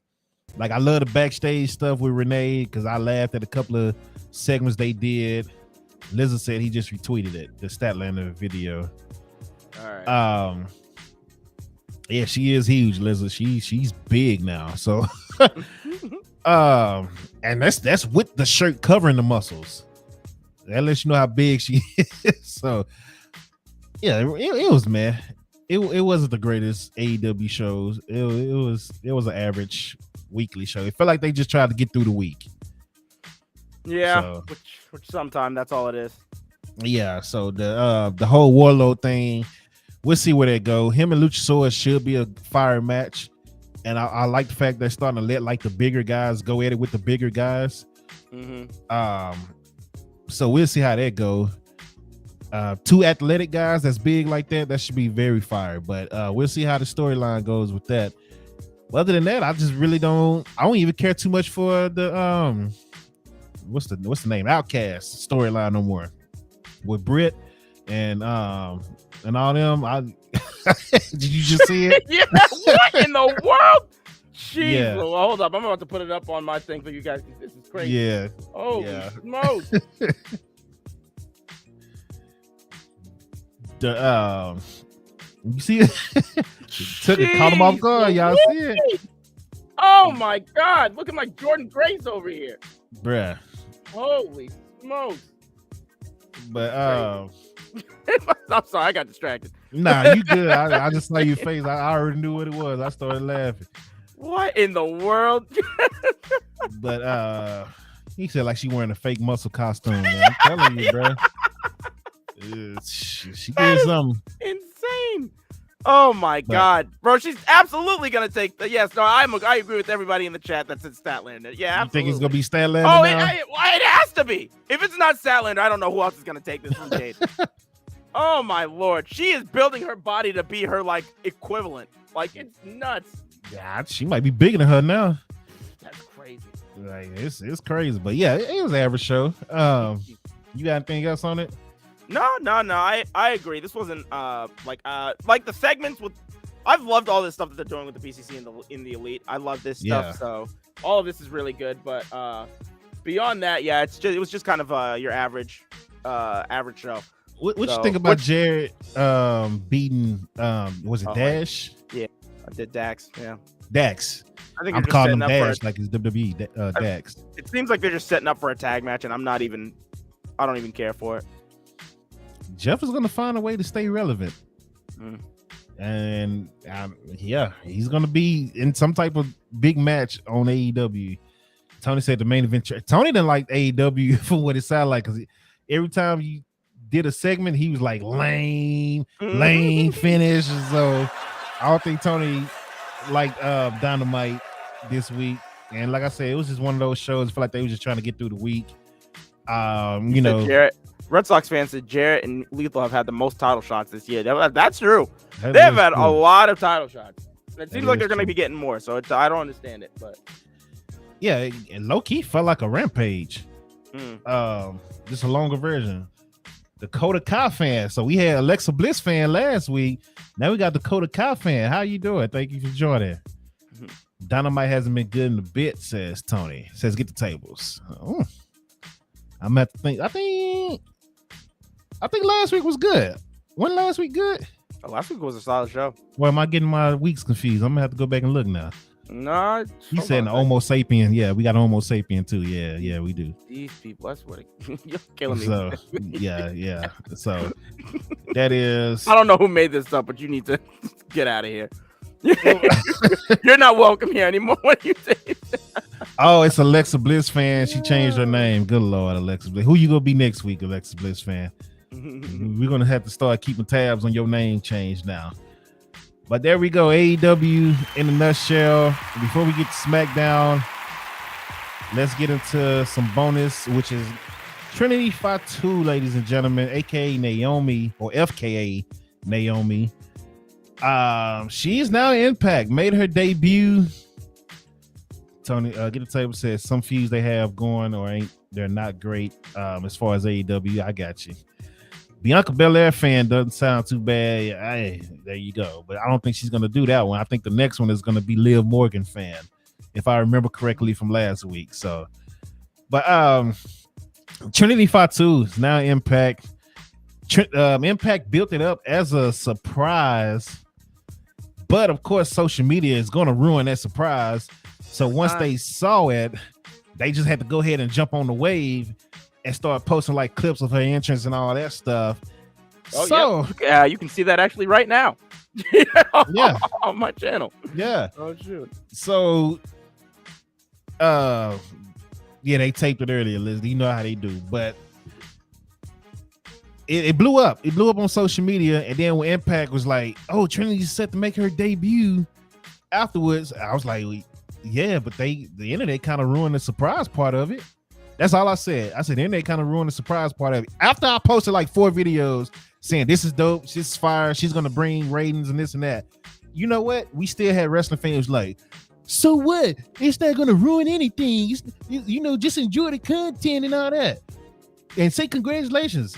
I said, bitch, I already said congratulations, and I love the fact that she's wrestling. I said being happy for her and saying that the surprise was ruined by social media is 2 different things. It doesn't matter. You just need to enjoy the content and this. Oh, you one of them stupid idiots, huh? You one them dick riders that you just can't say nothing about somebody, you taking it as an attack. When did the world become where you can't say nothing about nothing? You can't just like point out or observe anything that's a fact without it being an attack on somebody. Like, the shit is dumb. I said, bitch, all they did, what I'm saying is the surprise was over with. That's it. Nobody said it was a bad thing. I've already posted 4 videos saying it was dope to see her and she looked happy. She's going to bring ratings, which I had WWE racists talking about, oh, she ain't going to do nothing in this. They were quoting my tweet. Anyway, y'all eat a dick too. But I said, yo, her whole promo was posted on Twitter. So I said, now Impact is in a situation, it's like, it's not a surprise no more. So for the people that actually watch Impact, like I watch Impact, even though I know it's pre-taped, I would like to know some things is a surprise if they want to build it up as a storyline as a surprise. But the whole promo was already leaked. And the match that she had, I already know who won and how she won. Because it was leaked. So... yeah, no, as soon as I saw her entrance, I just tried to stay away from everything because I still want to see this, so that's gonna be dope. Red Sox fan says, what is it called? Seems like all the major companies told her no, and that's why she's going to Impact. But no, that's not the case. If she wanted to, she could have gone with Mercedes to New Japan because Stardom would have loved to have her in there. Like, her athleticism is crazy. Like, she could have went down to Japan with Mercedes. She could have went to ROH. Yeah, she could have went to AEW. She came back. Well, that would have been a horrible idea, but she could have if she wanted to. Yeah. Triple H wanted her back and Mercedes. What are y'all talking about? I saw that a lot too. Oh, she only in Impact because that's the only people that would take her. You full of shit. So she's doing fine. She just wants to be here. She's gonna wrestle, so it'll be all right. You said rumor going, so you can't. So you said the rumor. So there you go. Right off the bat. Yeah, end of discussion. But dude, Impact women's wrestling locker room is one of the best, if not the best, in America. I've been saying that. It's been there was a small lull like 2 years ago, but yeah, they're back to where they were, especially with Killer Kelly, Masha, Deanna, what's her name? Jordan. Fucking thank you. I was Mickey gonna say James. Muscle all Woman. of them. Yep. He say muscle. And what's crazy, her body transformation in the last month. So she went from thick and all this to the muscles and man face and had people worried 2 weeks ago, and now she's starting to look like Jordan Grace again. Now that she's done with the bodybuild, like it's crazy to see how got fast. all of that back immediately too, like a suit. Exactly. Because apparently, like I was seeing some of her Instagrams and like the meal prep that she did, it was like she was eating enough, but it like seemed like she was barely eating. And then she was doing like a crap ton of work at the gym. I was like, how do you how do you do this? How do you survive? How do you live? That's crazy. Yeah, I don't bodybuilding is understand. crazy. Kudos to her for doing it. I couldn't, but And it's like that's something your body ain't supposed to do, because as soon as you're done and you go a week just being normal again, your body instantly transformed back. I saw it instantly. You saw it. Everybody saw it instantly. Because I think after she was done with the competition, she just like, I don't know, had some like of her actual favorite foods that she likes to eat. And you just saw her body just immediately, like she posted a video like maybe like 3 days later where all of the abs that she had from her competition were just gone. I was like, this is nuts, dude. Yeah, it's weird, man. I had a couple of friends that do bodybuilding, and I've seen their transformation. I'm like, how did this happen so fast? And they was like, that's just how it is, man. You literally no body fat, and you go back to that it's an unhealthy no body fat, like because it's none. So, but yeah, Trinity is there. I will be watching Thursday. I mean, I watch anyway. You know, I'm kind of like a week behind, but I still watch anyway, you know. So I just don't like that it was spoiled. That's all I'm saying. I love that she was there. It's simple as that. If somebody get on there and say I don't like that it's spoiled, and you want to be a dick rider and sit there and say, oh, you're hating on Trinity, bitch, learn how to read. Like, damn, grow up or something. Like this is why I be on my main page now. Because anytime I do say anything, that's somebody saying something that's just stupid on the dope content. I'm about to delete that whole page and just start a fresh one. Honestly, like that's where I'm at with it. That whole algorithm is just fucked. I'm ready to delete that whole page. I don't think that she's signed yet. She might just be on a handshake agreement. I haven't seen anything. Or I'm sorry, Red Sox fan. I don't think that George Grace re-signed with Impact because I haven't heard anything that says the otherwise. But she might be on a handshake agreement to just work these shows. So, you want to offer me a promotion? Get out of here, you dumb bot. Good lord. Bam. Promotion. There we go. Promotion, baby. Let's go. We coming up in the world. As long as it ain't Haas, we good. Oh my god! Don't remind me about it. Oh, that was a dark time. Boy, that was Haas a bad time. Over. Good lord. Haas was a freaking menace. Oh my god. To the whole everything. But yeah, that's the Impact news for the day. Shout out to Impact. Shout out to Trinity. He said, "Don't bring the MF up, bruh. It was horrible." So let's get into SmackDown. Oh yeah, Lizard. Lizard was working overtime when that happened. Bro, Lizard, yeah. Oh, he suffered just as bad as we did. I forgot. Oh man, you said they had me trying to be a PC mod on mobile. That was man. Yeah, that was a time, boy. We've been through some stuff on here since 2020. I can tell you that. But let's get to SmackDown. I'm trying to figure out the quickest way I could do this. I'm gonna do the match and stuff results. Then I'm gonna do the draft. Okay. Sami Zayn and Kevin Owens stood face to face with the Usos on stage to do a promo about their match coming up later on tonight, and it was the same thing they said Monday. Jimmy told Sammy, you know, KO is going to turn on you when y'all lose. Sammy told Jay and Jimmy, Roman is going to turn on y'all when y'all lose. And that's Kevin Owens like, enough of this. I'm tired of this. When I beat y'all up, you know, once we win the titles and retain our titles, that's going to be the end of it. I just feel like kicking their ass, and that was it. So LA Knight defeated Butch in a good match. That was a very good match. LA Knight is over with the crowd. even to the point where they started going against Butch, and Butch is pretty over with the crowd as well. So hopefully Pete Dunne is making his way back. I keep hearing and seeing like rumors that he's supposed to be making his way back. So hopefully after the draft, Pete Dunne will be back and Butch will be gone. I'm kind of spoiling the draft here, but the Street Profits defeated Braun Strowman and Ricochet, and LWO's Joaquin Wilde and Cruz Del Toro in the triple threat match. So yeah, Street Profits was drafted to SmackDown and they came in and got a win. Zelina Vega defeated Sonya Deville, and then Rhea Ripley came to attack Zelina and Sonya. I don't know why Sonya decided she wanted to pull Rhea to the side because Rhea was attacking Zelina. I don't understand that part of it at all. Tony is hyped for the Street Profits. I was hyped to see that as well. Damn, my nose, like I'm about to sneeze. But but yeah, she went for the Riptide on Zelina, and Zelina hit her with a nice counter DDT. I love what they're doing with each other, Rhea and Zelina. I like what they're doing with each other. Yeah, they're giving Zelina a chance. AJ Styles and the OC showed up, and it's like the crowd or Michael Cole didn't care. They end up getting into it with the Viking Raiders. And look, I didn't even know that they was back. Like I missed their entrance and everything because I had got up and went to the restroom. So I came back and I was like, wait, AJ Styles is back?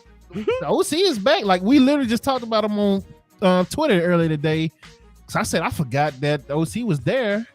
I thought one of the Good Brothers got hurt, and they was like, no, AJ got hurt. I think Dave said it from Get the Tables. He said, no, AJ got hurt, so they just been off TV. And I'm just like, well, you mean to tell me they can't do nothing else without AJ? They are former tag team champions. They couldn't get nothing without AJ. But AJ is back, and it's like nothing happened. That was sad. That was real sad. I didn't like it at all. Somebody come in talking about is LeBron the GOAT. I don't have that conversation. So you missed me with that one. He said I saw some people stand up with excited. That was it wasn't the pop that it should have been for freaking AJ Styles, bro. So get me in. Next time AJ's on a comeback tour, get me in there. I'll make the noise that you need. D-Well, what's good? The draft was great. Yeah, we're gonna get into that. Then the main event was the rematch. The Usos taking on Sami Zayn and Kevin Owens for the titles.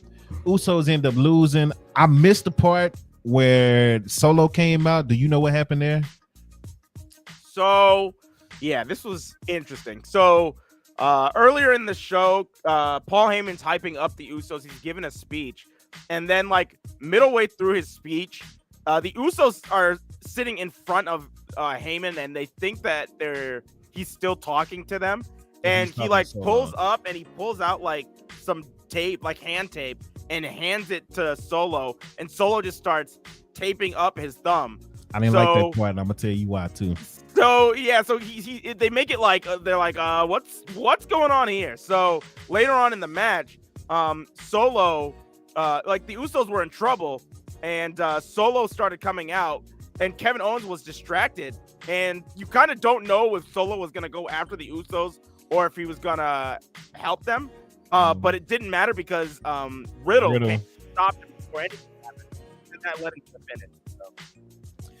It's Finch barbecue sauce to go. Okay, I know who this is now. Yes, it is actually. You should put the link in the chat so people can get it, because it is the best barbecue sauce I've ever had. Screw JR's barbecue sauce. Finch is killing that one. Damn. Yeah, trust me on this one.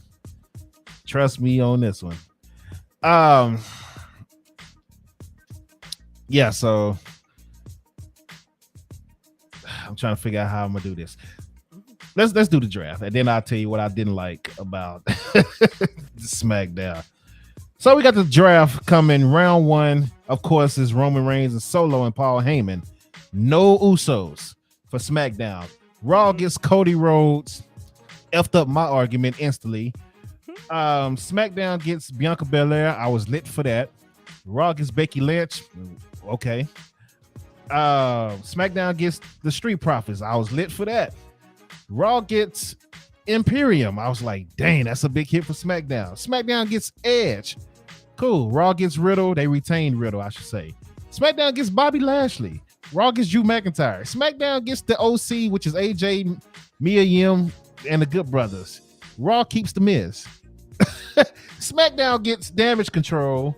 Raw gets Shinsuke Nakamura. SmackDown gets Alba Fire and Isla Dawn, who are the NXT Women's Tag Champions. Raw gets Indy Hartwell, NXT Women's Champion, but she's hurt. On the lowdown, Raw got the Viking Raiders, Dexter Lumis, Candice LeRae, the Maximum Male models, Zoe Starks finally. Good job, Zoe, for finally moving up. JD McDonough finally moving up. Good for him. Hopefully it's good for him. You never know with the main roster. Apollo Crews is back up on Raw. Natalia's back on Raw. Sonya Deville, Chelsea Green. SmackDown gets Hit Row and Lacey Evans. Free agents, which is this the part I don't understand at all. Omos, Mustafa Ali, Dolph Ziggler, and since they're free agents, they are allowed to go to any show they want. So why would you want to be drafted if that's what a free agent gets? That didn't. Yeah. And they're like MVP. He worked on the contract so that Omos could be a free agent. It's just like, yeah, no shit. Everybody should be working to be a free agent. So in that case, this is going to help your argument a lot. Why the hell is Roman not a free agent since he's the champ? See, who cares? So yeah, put him in the tournament. Absolutely. Good Lord. Bro, I'm saying, bro, it just don't make no sense. And I'm like, shouldn't the free agents go to NXT? That would actually make more sense. I feel like if you don't get picked, you get drafted down. That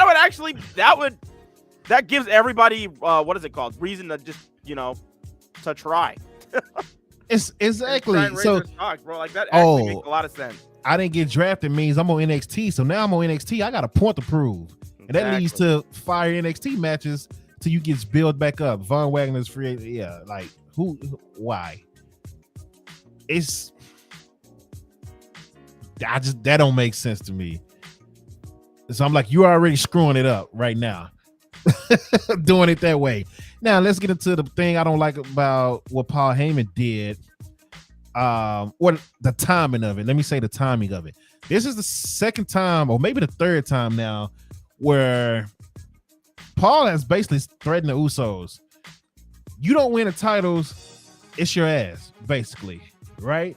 And then what I didn't like about it Friday was he made sure to say tonight was tonight. Tonight was the night. Solo is wrapping his thumb up like, okay, the turn is supposed to happen tonight if they don't win.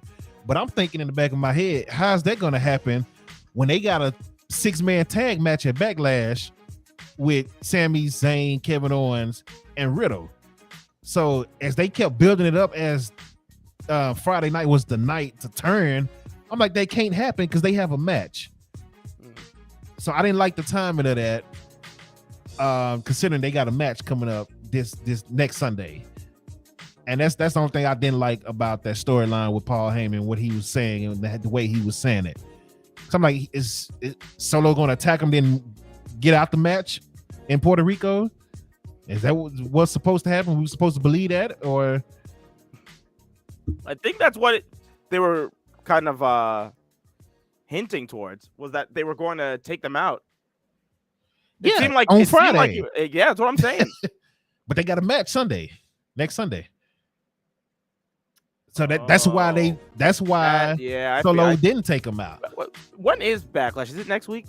I think it's next Sunday. Okay. Oh, this coming Sunday. Yeah, Sunday coming up. Okay.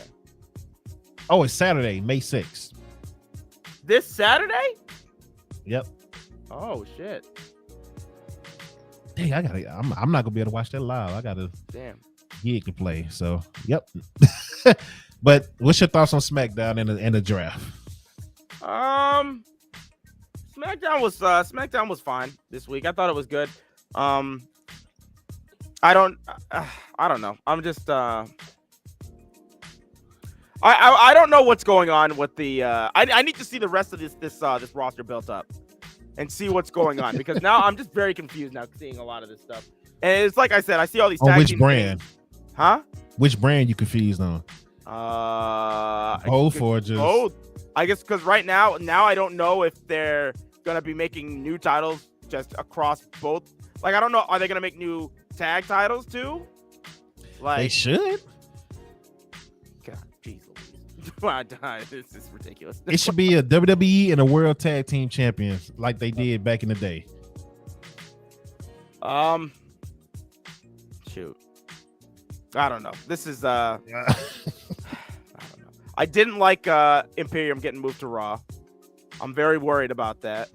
But they did bring Drew over there, so that was JD. Interesting to me.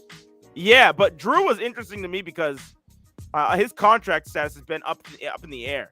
So him getting drafted, I thought, and them showing that, I was surprised. But I guess you wouldn't want that to be a you wouldn't want to have him on like the lowdown as a draft pick, and you wouldn't want him what is it called, as a free agent. Good Lord, so dumb. Jeez, it's so dumb. It's stupid. So dumb. I don't like it at all.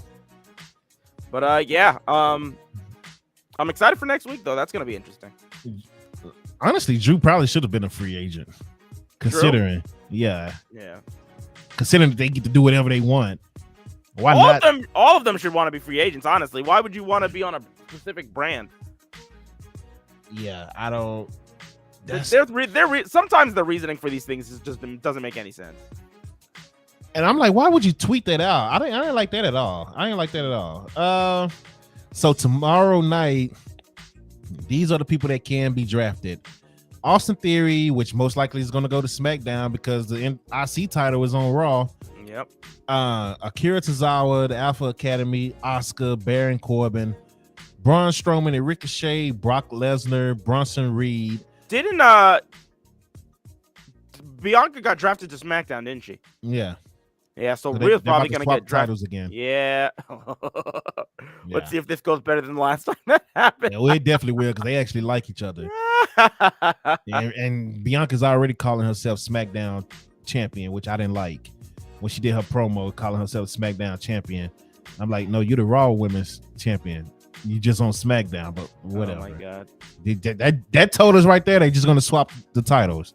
Mm-hmm. But the Hurt Business, Cedric Alexander, Shelton Benjamin, Charlotte Flair, Dana Brooke, she's definitely a free agent. Elias, he's another free agent. Emma, Johnny Gargano.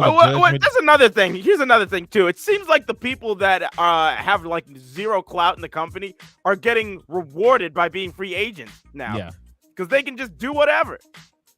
Yeah. Wow, does that make any sense? Johnny Gargano, Judgment Day, Karrion Kross, Kevin Owens and Sami Zayn, LA Knight, Liv Morgan and Raquel as a tag team. That's okay. Los Lotharios, I haven't seen them. They're probably going to be free agents. LWO, Nikki Cross, Piper Niven, Rhea Ripley. Why is she not in the okay? They should just okay. Rick Books, Riddick Moss. He's not Madcap anymore. He's back to Riddick again. Ronda Rousey and Shayna Baszler as a tag team.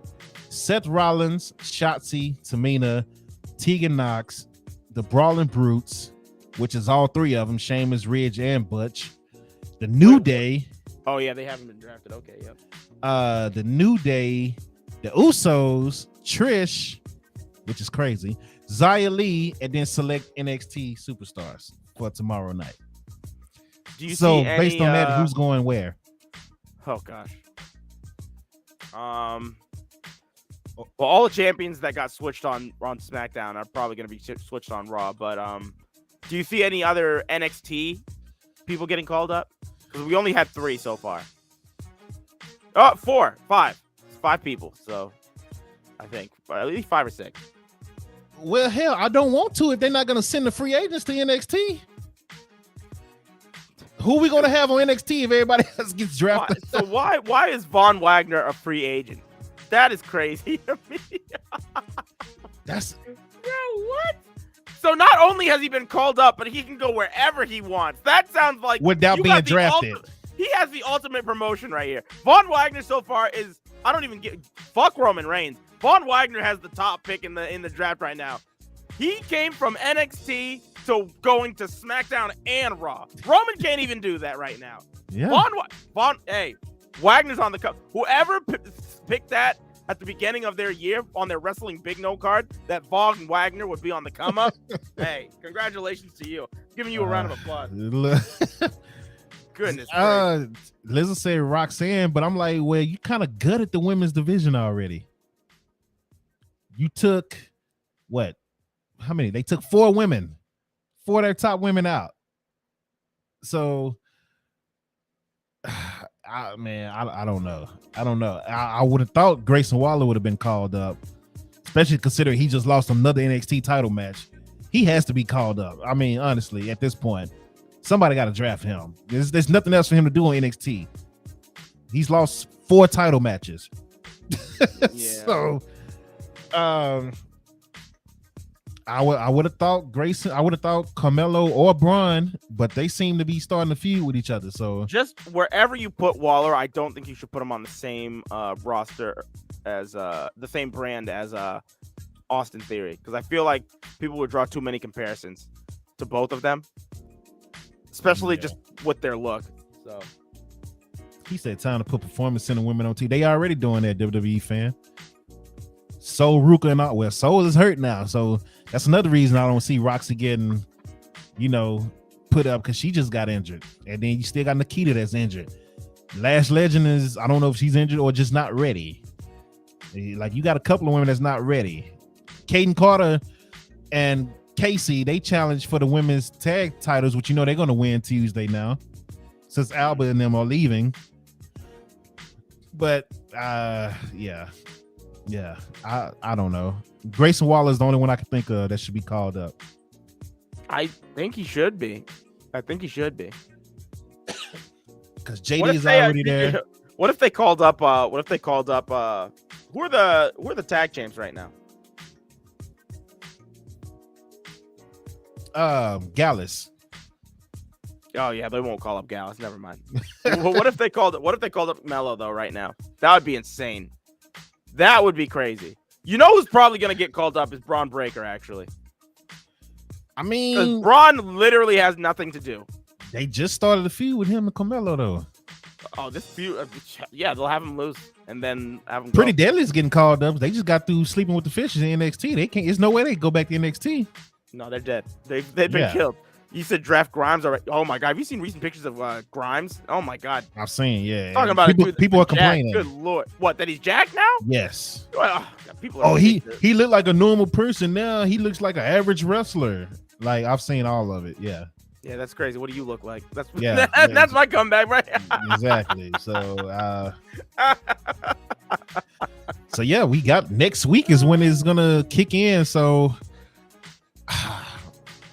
Man, I don't know. I only see 3 people. I see Grayson and Pretty Deadly, which will help the tag team division on the main roster. But hell, all the tag teams went to SmackDown. What it look like? Hit Row, where the Usos, we don't know yet, but I'm assuming they're going to stay on SmackDown. I actually think that Pretty Deadly would do really well on Raw. I think they would under Vince too. Vince would love these two. Unfortunately, but he wouldn't see the value that they have as a tag team, but he would definitely.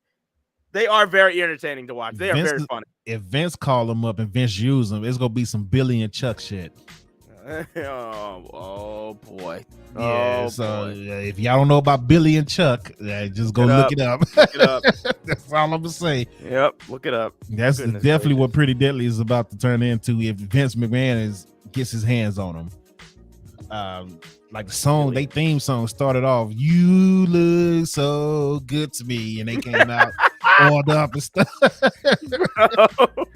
Yeah, I don't know how they get Billy Gunn to do that. I would never understand that, because Billy had a little pull. You probably called Dijak back up. I would leave Dijak in NXT for now. Blizzard. Yep. Please don't do that to him again. I'm too concerned about how they would treat him right now. I don't feel. I have no confidence. So, yeah, please. His don't character, do that to I him. like his new character. I think if he stays in NXT a little bit longer, then it'll be fine. Dragunov. I heard that they like Dragunov on the main roster, but so we'll see about that one. I heard they like him on it. I heard Triple H loves him. Really? So Well, yeah. Well, man, he gave what WWE like 2 of their best matches that they had back to back with Walt. Oh, can you imagine? Jesus. People won't even know how to react. That's what they should do. They should bring Dragunov back up and have him fight against can you imagine if they go back to Cardiff and they run that match back and have Ilya Dragunov take the title off of Walter there? That would be nuts. That would be crazy. Only reason I don't want to see it is because Cardiff is after SummerSlam and Money in the Bank and all that, and I want Gunther to have that world title by then already. I don't think he's gonna take this title. I doubt he might be in the tournament, but I doubt it. Tyler Bate's not getting called up, I can tell you that. I'll be shocked if Tyler Bate get called up, honestly. Yeah, that's too bad for Tyler Bate. I think Johnny Gargano goes to SmackDown, him and Candice. Oh God, I forgot. Good boy, I forgot about Johnny Gargano. I don't. Ciampa name ain't on the list, so I guess he's just going to be a free agent. Brunson, I think Brunson goes to SmackDown. Like SmackDown, I think SmackDown is going to be super loaded with the talent that we want to see. Because Raw, on at least on Friday, they didn't do a good job at all. They was like, give me the Miz, you already had him. Give me Becky, you already had her. Give me Drew. Drew probably had his best run on Raw versus his run on SmackDown. So that's cool. I'm cool with that one. But yeah, they didn't do a good job at all. Raw just you lose Bianca, the Street Profits, Hit Row. Of course, Roman and them ain't coming. Like, yeah. So we'll see. But you got anything else on the draft? Not now. Yeah, I'm interested to see how the rest of this is gonna play out. Yeah, we'll find out tomorrow. Most likely I'll be there in attendance, so I'll be able to give you an inside arena, vibe to let y'all know how it's going inside the arena. So yeah, that is SmackDown for y'all. Let's get into Rampage and we get up out of here. I don't have a choosing for you. I really don't feel like doing the power rankings. So we're gonna do Rampage and we're gonna be done. We could do weekly show, a weekly show winner because that's quick instead of doing power rankings. But either way, I'm good. So let me get Rampage going. Man, so Rampage started off with Ricky Starks and Shawn Spears going up against the Bullet Club Gold. The match came to an end. This was actually a really dope sequence. So at the end of the match, you had who was it? Shawn Spears in the ring with Jay White. So Jay White gets tagged in. He's countering a lot of Spears' moves, but gets caught with a super kick. So he picks him up, tries to go for the C4, but Jay White gets out of it. He pushes Spears away. Spears runs right into a Blade Runner and gets the 3 count.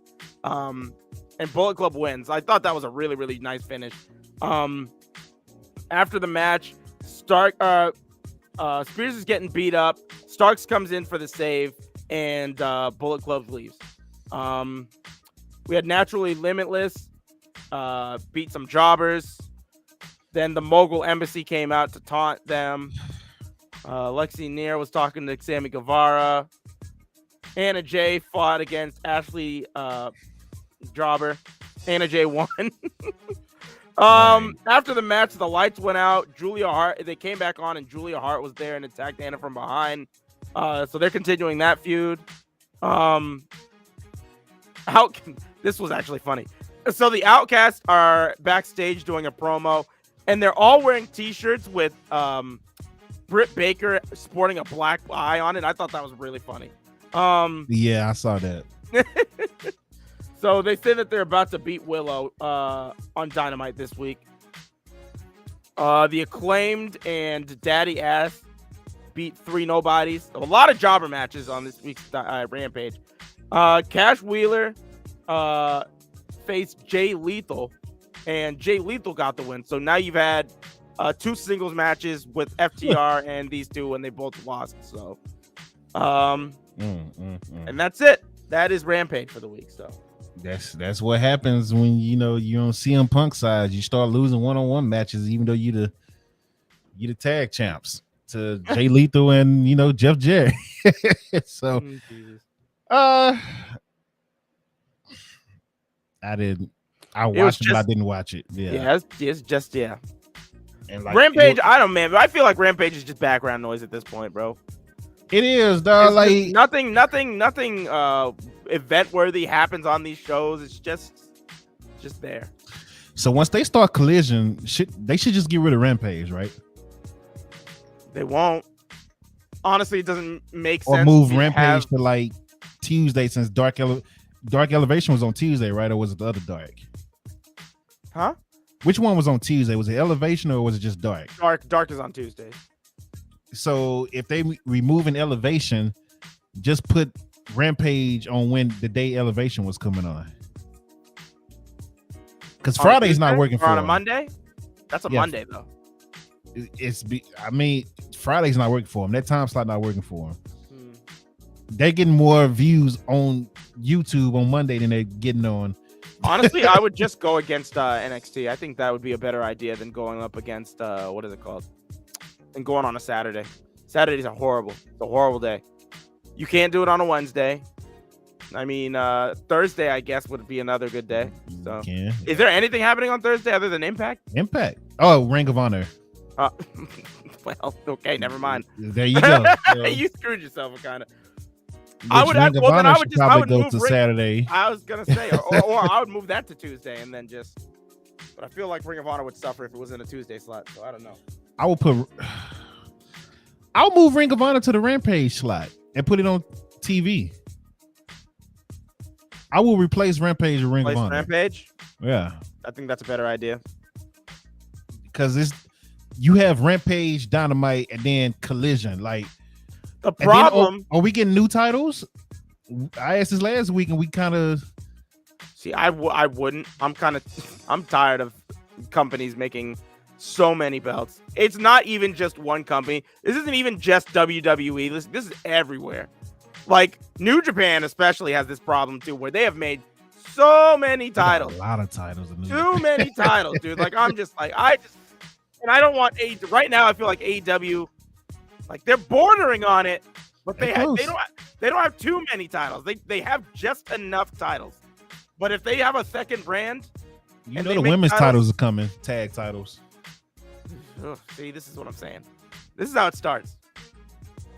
You're gonna get good Lord. I just want one. I would say, me personally, I'm okay with the titles that we have, but I feel like we're gonna get more. So, but again, if it's one world title, CM Punk is gonna be your main event pitcher.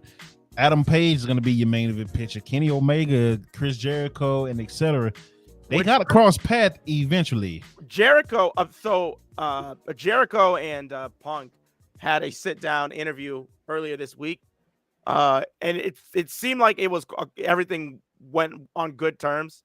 They were all cordial and everything, but it was noted that that's similar to how their relationship started when CM Punk originally came, and that they had a let bygones be bygones mentality, but then it just kind of completely dissipated by All Out. So, Super, what's good, man? How you doing?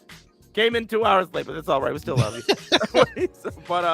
But yeah. So I mean, we'll see. But the plan is the reason why they had CM Punk and Jericho sit down is because the plan is for Jericho to be on the same show at least with Punk. So I mean, that's why they wanted them specifically to talk. So hey, you don't got to tell me that, though. I've been one of the people saying that I don't think this is a good idea, but. If a TV company comes to you and tells you that we want something, you don't have much of a choice. So this is what Warner wants. The World Championship. Hence the WWE World Heavyweight Championship. Can't avoid it.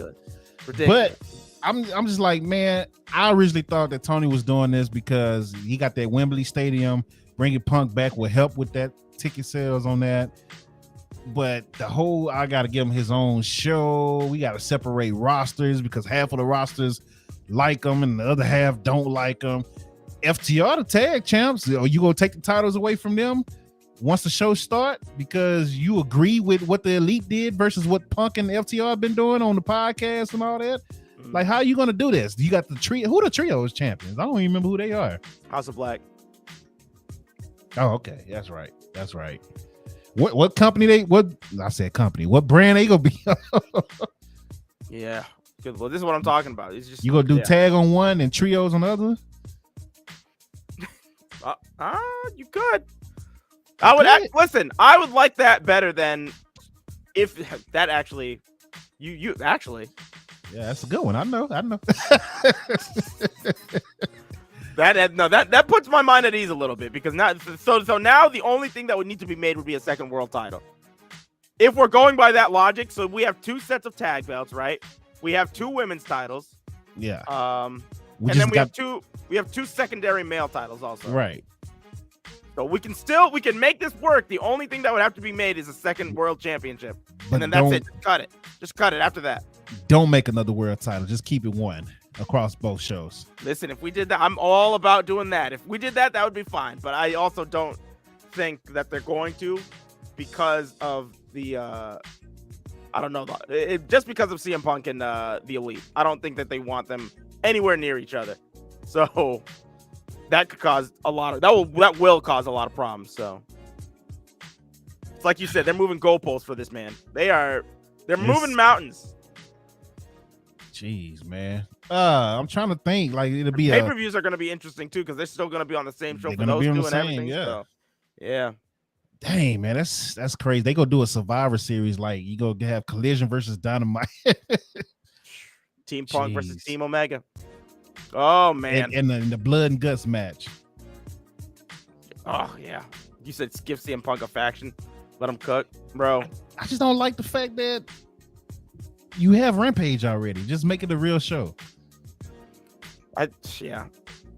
Or at least if they bring back debuted on Rampage. If they bring in Collision, then I think they should get rid of Rampage. Facts. Because this is ridiculous. There's Rampage too many shows. Be Ring of Honor. I think AEW. I was gonna say I think AEW has more ongoing shows right now than WWE, but I don't think that's true. Not even close. Yeah. You sure? Let's see. So we got main event, Level Up. What time is main event? NXT. When are they on? Level Up is on Friday on the Peacock Network after SmackDown. Main event just aired. You just watch it on Wednesdays on Hulu. It's not a time. Okay.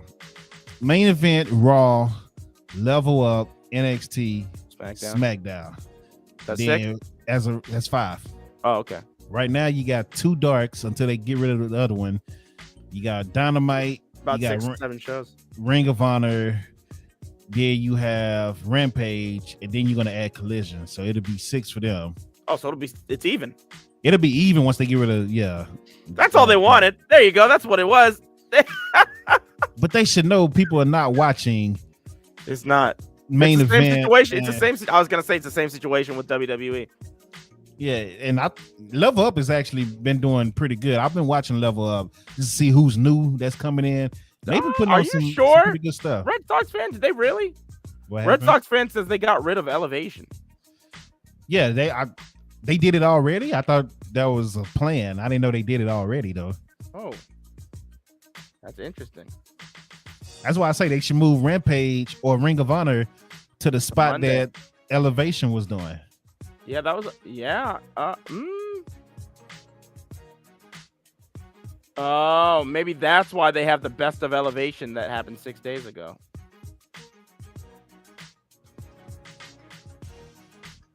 Well, yeah, because beyond this, I'm not really seeing. Yeah, there you go. Huh? Probably. Well, interesting. That's the week of wrestling. You have a favorite show this week?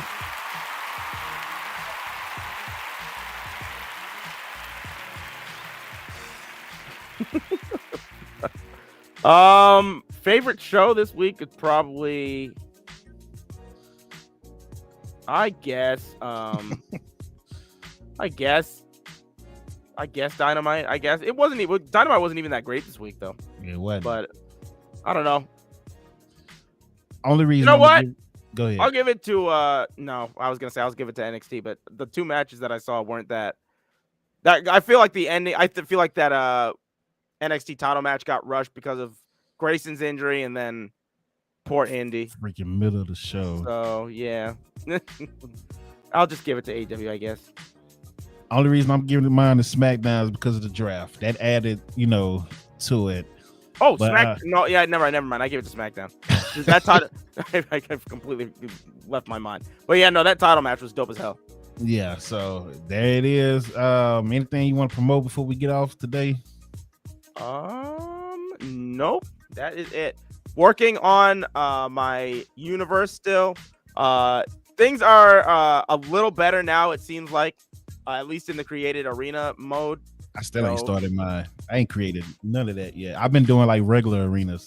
Yeah, they fixed it so that like things aren't going back like where they were. You know what I mean? Like how like you said, like a Titan stages and all that. Yeah. Yeah. So it's working. So I'm cooking it up. MTDW 2.0 is coming at you soon. So make sure to watch out for that. So building up a roster and everything. So. And this year, I'm gonna be creating a belt for MTDW, which will be focused around created wrestlers by you guys. So if you want to participate, the only thing I'll ask for is a sub. If you sub, then I'll get your character and I'll put you in there. You can go after the belts and everything. I'll put you in the storylines for the shows. So you'll be a part of MTDW. So, yeah, if you want to get in on that and you're already subbed, just send me a message and I'll download your character. There it is. And then I know for at least another month, mine ain't gonna start at all because I just got too much going on.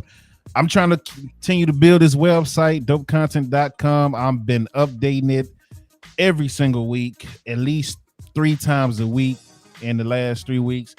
So any of my sports fans that want to see anything like on DFW Sports, Dallas Sports and all that, you're not going to see it on YouTube. Only thing you're going to see on YouTube is the Dope Sports Podcast that I do with Tony. That's all you're going to see on YouTube and Twitch. As far as going into the XFL and the WNBA and the playoffs with the Dallas Stars and Texas Rangers and Mavericks and all that, and I'm about to do one for the Cowboys draft. That's dopecontent.com exclusives only. We got articles as well. I just wrote my first article today on a TV show called Grand Crew. That's on dopecontent.com only as well. And if you're looking to be like a journalist, if you want to write articles on TV shows, wrestling, sports, your local teams or whatever, hit me up. If you need a free platform to do it on, hit me up. I'm not going to charge you for it. I'll help you apply for all the media credentials to these different, to your local teams or whatever, and see what you can get in.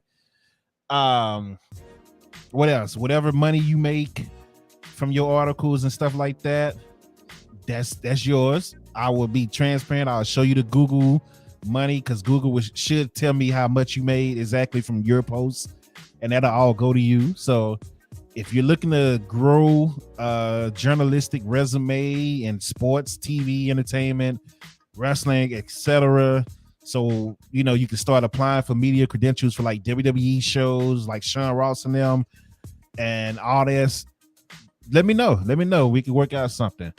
But that's doing the XFL, bro, and doing like the Rangers and Dallas Wings. I'm just coming to the realization that a lot of these people are doing what we doing. Like Sean Ross, he just built his own site, he monetized it, and then he just started writing his own stuff until it got popular enough, till he got enough eyes on it. Let me say that. And then he started getting all these credentials and backstage interviews and all that. I'm like, why the hell I can't do that? And why did I not think of it when I started my website 2 years ago? I've been sleeping on the power of having your own website. So I was like, well, shit, I'm doing that from now on. And that's what I'm starting to do. That's why it's website exclusives now. I don't have a paywall behind it, so it's not like Fightful where certain articles you got to pay $5 a month for. I don't even do that. I just monetize it through Google Ads. So and yeah, this is why a lot of people do that. Oh, let me get this for clicks, and all these wrestling sites is all they do. They just monetize the ad, they put a stupid headline so they can get clicks, and that's how they get the money from it. So we can do that shit. Yeah. So if you want to write, and if you want me to help you do your own website, even if you don't want to, join the brand. I'm trying to build a team at Dope Content. But even if you want to do your own website, you need like tips and stuff to how to monetize it. Hit me up. I got you. Trust me. I want everybody to win. I want to win, and I want everybody else to win. So dopecontent.com, stay up to date daily. So yeah, and that's all I got, man. It'll be another month before I start DKF, at least, because I'm waiting until I'm done with work, and that'll be on the 26th of next month, I believe. So, and I'll be free for the summer. But yeah, I appreciate y'all. Like a gnat flew in my throat or something. Appreciate y'all for coming through the show. Had a good debate about the World Heavyweight Championship, and I clearly admit that I took 2 hits Friday with Cody and Bobby Lashley Cody being stuck on Raw and Bobby Lashley coming to SmackDown. So, but I still got Gunther. I still got Seth. I still got the Money in the Bank for Cody. I still got a little hope for this title. I still got a little hope, but right now, Dark has the better argument. And Dark even said, 3 weeks ago, that he felt like Roman was going to keep the title for at least another year. And I was like, nah, he's going to lose that SummerSlam. Well, shit, if Cody don't win Money in the Bank, Roman is keeping that title for another year. So that's another point, in Dark's direction. So yeah, we'll Just see, man. W's. That's all I'm doing. I don't know about that. You lost that draft. That's all I'm saying. Yes. Only you got WWE fan. Hey. You got WWE fan, and you got King hating ass. Everybody else on TikTok, Twitter, in the chat last week. The real ones know what's up. The real ones know what's up. Hey, I appreciate you guys. Hey, everybody that appreciates SmackDown, we appreciate you. We appreciate SmackDown too. It just didn't beat NXT.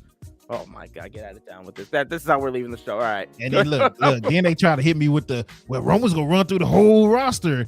Who's gonna beat Roman? Roman ain't never beat Seth, and he was sitting right next to Roman. He was the only one. He was sitting right next to Roman. So Roman can just run through Randy anytime he wants to. Yo, you got Roman, we got a Gunther. And that's what we got over here. Yeah. Yeah. Gunther. Yeah, which first I was gonna say first rule, change it back to Walter. There you go. So, but yeah, we'll do some more. I think they got an updated draft now, tier. So we can do another one too, with different players, and we just keep doing that because that was fun to do. So I was gonna say we've done best WrestleManias in the past too and stuff like that. So we should do tier list always fun on here. So. It was one else. It was another one. I was trying to think. Now my mind went blank. It was another one that we was gonna do. That I said I wanted to do. I should say. Was it TV shows? I can't even remember. Once I remember, I'll text you. Okay. But it was another one that was gonna be dope. But Gunther go run over my roster. He's not, dude. He can't beat Roman. Like, stop this. Get out of here. Roman's scared. Roman don't want none of him. Yeah, all right. And then I got Solo too. We're sitting right there to have his back. Stop this. He didn't draft Imperium. I got the bloodline. So yeah, stop this, WWE fan. Go over there. Go do something. But until next time, man, y'all have a good one. I appreciate y'all coming through, always showing love. Tip the brand, tip MT Darkness. You can tip him on Twitch. I believe you can tip him on. I don't know if you set up your Twitter. I did not. Not yet. But tip the brand because we spent a lot of money. Y'all don't understand a lot of the money that creators spend on a month just to provide streams. Like, it's a lot. So appreciate y'all coming through. Alice, great show. Appreciate it. Noel, appreciate it. Everybody else that came through, appreciate it. But yeah, thank you guys. If you got it, you feeling generous, I tell my people now, don't even don't even subscribe. If you're gonna subscribe to Twitch, put that $5 and go to the website and do it to dopecontent.com, and I will turn off all ads on Twitch. God damn it, I keep mixing these T brands. I'll turn them off on Twitch. If y'all take the same subscribers, go over there and just do the PayPal on the website, I will turn off the ads. I'm just saying, that's how you help the brand out. So because Twitch is they'll take a percentage, YouTube will take a percentage. So don't even spend your money. And then on the website, you don't even have to do $5. If you want to do $2, that's fine. You're not limited to, you're not forced to do $5, $6. You can do $2 at a time. I will still turn off ads. So just saying. Just it's smarter ways to do this. And I'm trying to give my following every single way to help the brand without hurting themselves, versus other streamers who sit there and be like, bitch, I ain't doing this until you tip me. Bitch, I ain't doing this until you subscribe. I ain't starting the game till you subscribe. Ciabatta. And all y'all asses be on this. Not y'all, but all these people be on there just, all right, man, start the game. 5. Like, come on, bruh. Oh, shoot. Ciabatta will literally get on stream and he won't start a game for an hour and a half. That dude cracked me up. He's funny as wild, hell. Bro. He is wild. He's funny as hell, but I was just like, bro, he just be punking y'all in the chat, bro. I ain't doing shit until I get $500. And I'm like, bro, what? And they just do it. They do it. So, hey, it is what it is. I'm trying to give y'all other avenues without breaking y'all. You know, maybe I got to start just getting on here cussing people out. Start off every show, fuck you, bitch, and just go crazy. Maybe that's why you just start doing, just yelling, and all that. I'll do that. If I got to do that, I'll do that all summer. But I'm rambling now, so bye. It's time to go. Dark, you got things? I'm all set. I'll get you guys next week. Thank you guys for coming through. Had a good debate about this title. Yep. We'll see what happens from here. So We're out.